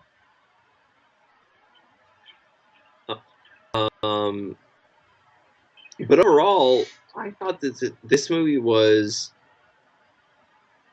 great. It's it's not really a heist film, Hmm. but it's not like a noir film either. It's kind of like this weird in between, because you have like the criminals, you have the guy, the good guys who are trying to figure things out, that are trapped, Hmm. in the Yeah, the in Temples and Frank McCloud. yeah, in the web. However, you're trying to, like, it's like, how are they going to get out of this? And there's so many things that they could do, but they're trapped. Hmm. Um, and on top of it, to kind of like trap everybody in, Hmm. they get stuck in a Right. hurricane, Hmm. um, which is common to Key Largo. Hmm. And every time I think of Key Largo, I think of the Beach Boys. Hey, me too. So, and apparently, so from what I know, from what I found about the film, this is the last film that Bacall and Bogart did together before he died. Mm. Um, I think Edward G. Robinson is amazing. I think he is a great bad guy. He's just a good actor, for one, Hmm. but he does play a lot of bad guys. Hmm. I don't think he gets enough credit for what he does, and I, to be honest, he's the most compelling character of the film. I don't know if you agree with that or not. I would agree with that. Um, Yeah, Johnny Rocco is the most he's interesting yeah he character. yeah he's the most interesting character. He's very dynamic. Um, because he was like this once like kind of bigwig, but then instead of, I don't know why, but instead of being imprisoned, they he gets exiled, or is his exile more of a euphemism for like he fled the country? I think he just fled the country. Okay. Yeah. So he's like he's this criminal on the run, and he's risking possible imprisonment and then also death by coming back to the states. Right. And I mean, so it like the score must have been like huge. The payoff must have been like such to such an enormous benefit to him that he would risk either or incarceration, or maybe he didn't know about the hurricane, but at least incarceration. Do we know like what exactly they paid? Because they were the ones that created the counterfeit money. What did they receive in return, money wise? Like, was it like 100 grand at that? I don't Uh, remember what yeah, I don't recall the monetary amount. they touched on it very briefly. Right. But apparently, like, yeah, I think Rocco was the one who created the counterfeits, Yeah. and so like and so like I don't know, they're doing like, yeah, they might be doing a laundering thing, um, where they switch the like equivalent amounts, so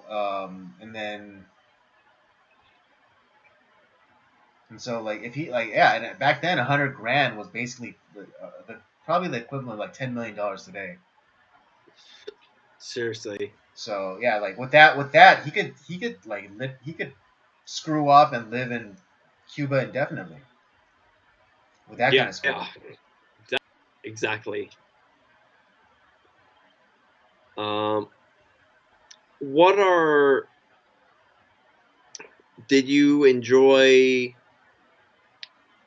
Any character over another? Like, did you? What did you think about some of the characters?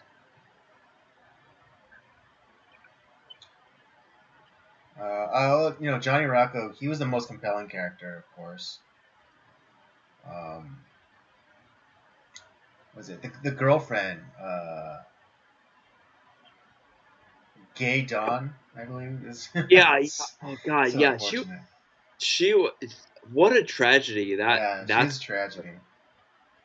I felt so bad for her because yeah, was she an alkie? Mhm. Absolutely, but Yeah, but I feel was that because Johnny made her into an alcoholic? bingo. That's what I thought. Is that he turned her into one, Mm-hmm. and so he would like constantly like to keep her in line. Mm-hmm. That was why. It's like, oh, I'm gonna give you a drink. No, you don't get a drink. So on and so forth, and which is fucked up. He his that you know that that version of him is like you're a monster. Mm-hmm. Yeah, absolutely. Yeah, just yeah, like the kind of like yeah, he almost got off like on like the what's it uh what's it where you give you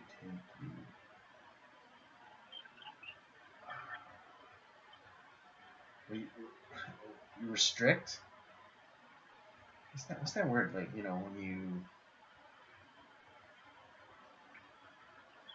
when you withhold something. Oh, There's a word like starts with a R.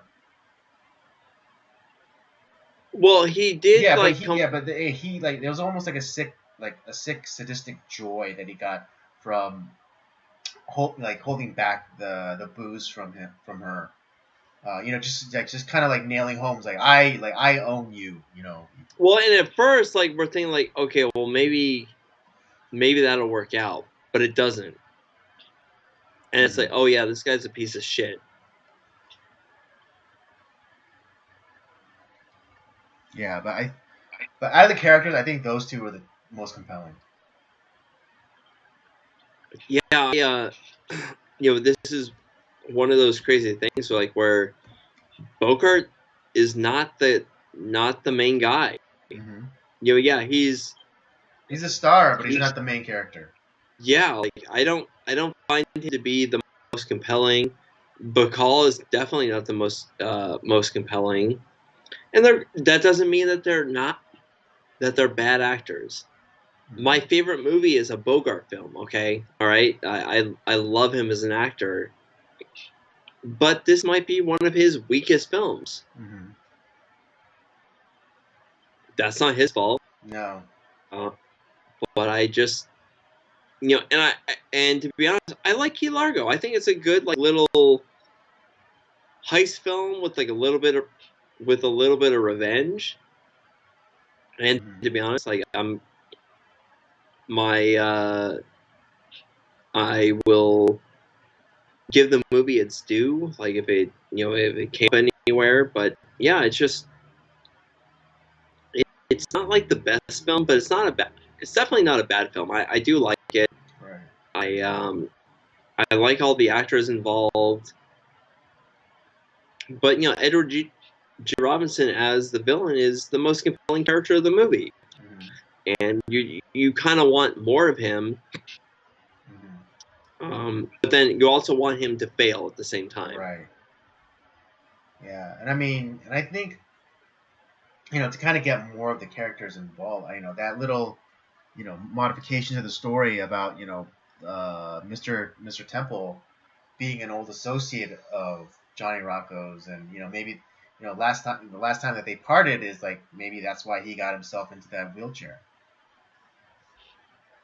Yeah. Which would make it, which would bring, which would give the other characters more to do. Which I think when you do get to DS9, I think you will enjoy that episode. Or you'll enjoy the episode that they based off Key Largo a little bit more, because I think it's a little bit more of an interesting story. I'm already like, hey, that's from Key Largo. When I watched DS9, and I am 100% sure I'll probably see that too, because I have this now I have a really weird eye when it comes to movies. I'm like, oh hey, that's very similar to such and such, or like this, or oh I know the story of this director wanted to have this done so that this actor could have this sight line, or what, just weird bullshit like that. And yeah, I think you have done enough where you're able to okay, let me let go of all that so I can. But no, the movie itself is, it's not great. It's I apparently there's to have and to have not is the kind of considered the great Bacall Bogart film.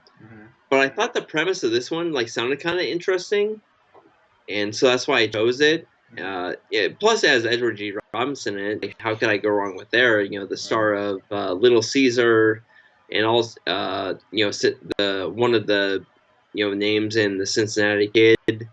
So I chose it, but it's not the best. I would recommend a bunch of other noir heist thrillers over this.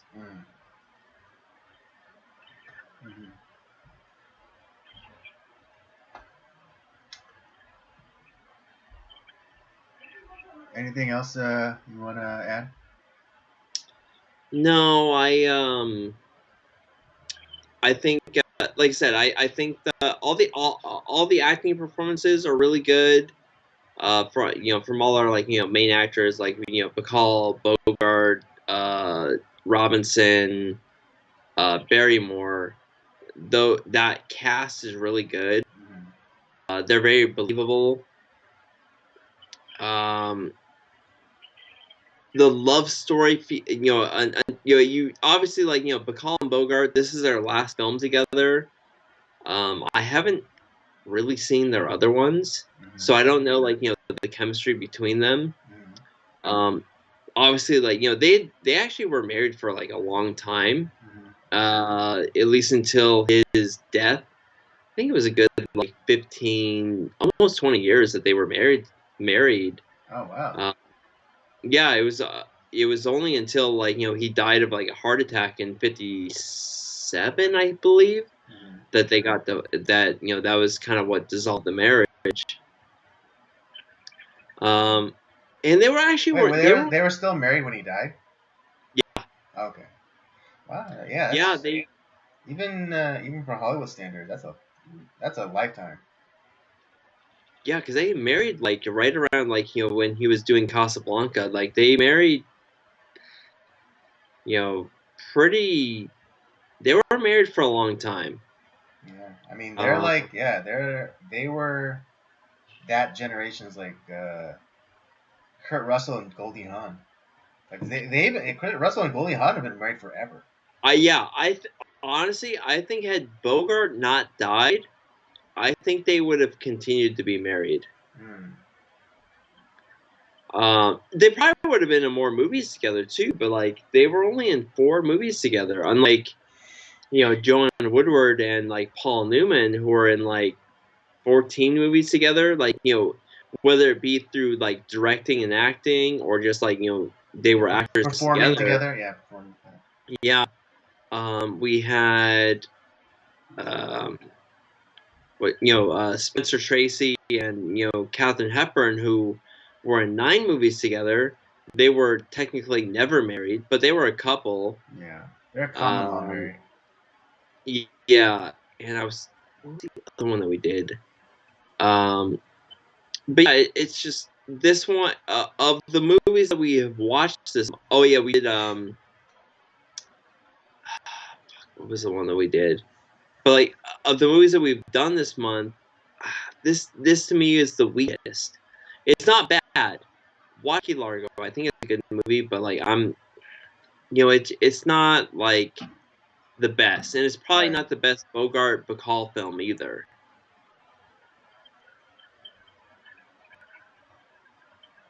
Okay. All right. Well, I mean, if you don't have anything else to add, then let's give our ratings and I'll wrap it up. Yeah, let's do that. Yeah. Yeah, I'll go first. I'm gonna give this one a 3. Perfectly fine, but not spectacular. I'm probably in agreement with you. 3 is. I think that, like I said, I don't think that this should not deter you from watching it. Right. I think it's something that you should watch. It is entertaining. It's fun. It's a good movie. Is it the best movie of all time? Is it a great, super great classic that you have to watch? No, but I think it is good enough to watch. It should at least it deserves one viewing at least. At least. Yeah, and I think the premise is more interesting than the execution.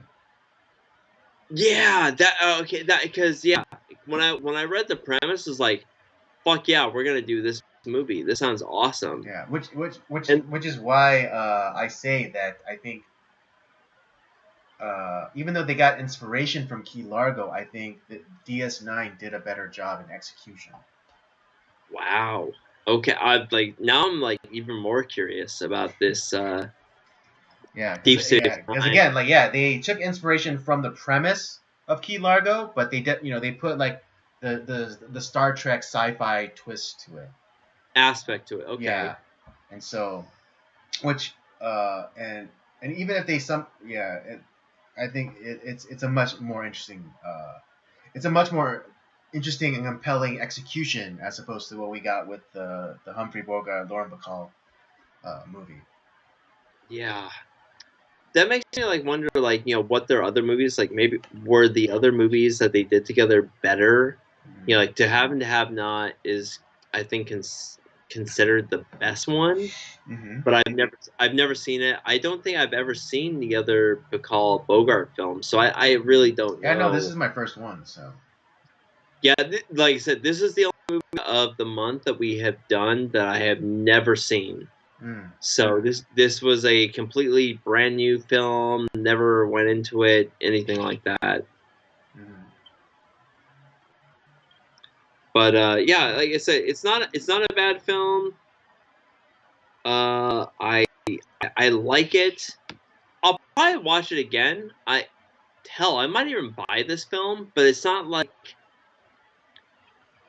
the best. Yeah. It is a very standard late 40s film. But like I said, if you're a fan of like Bogart and Bacall, this is one of the films they did. You gotta get it. It is the last one that they did together before he died, like 10 years. God, they didn't do a film together again for like 10 years. So, until Bogart died, I don't know if they had anything else in like in the works that they were gonna do together or what, but um, yeah, kind of a little bit sad to think of. Mm. But they were married for a long time. Indeed, they were.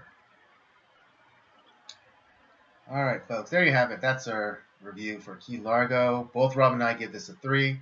Again, the rating should not deter you in the least from watching this movie. Yeah. To be honest, I'm a little sad that it kind of ended with like a little bit of a whimper, because I feel like the other, like, especially, Guess Who's Coming to Dinner and like some of the other films we did Mm-hmm. were a lot better, but this one didn't live up to the premise at all. Mm.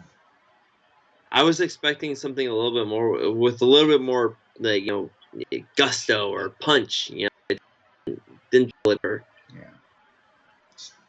Didn't quite stick the landing. Yeah. All right, folks. There you have it. That's that was our stream for tonight. I hope you had a good time. I had a good time. I know Rob always has a good time. Tuesday's my favorite day of the week. Yeah, if you like, don't forget to check out the library of other content that we have.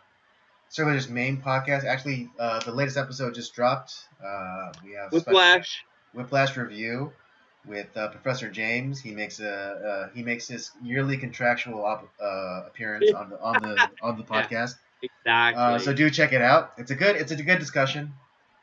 The movie, it was a fun discussion about Whiplash. It's a great movie. Everyone should watch that. Before you watch Key Largo, watch Whiplash. It's a better movie. Yeah, and then watch our discussion on it. It'll be fun. Yeah, exactly. But yeah, the Circular's main podcast and episodes of Nocturnal Transmissions, of course, and Rob's gaming show Up by Up Down. Don't forget to follow us on our various social media accounts: Twitter at LetterboxD at PodcastDOJ and Instagram at Circle of Jerks Podcast. And with all that said, we thank you for joining us tonight. Come back next week and we'll do it all over again. And we got a great lineup of movies for next month. All right, have a good one.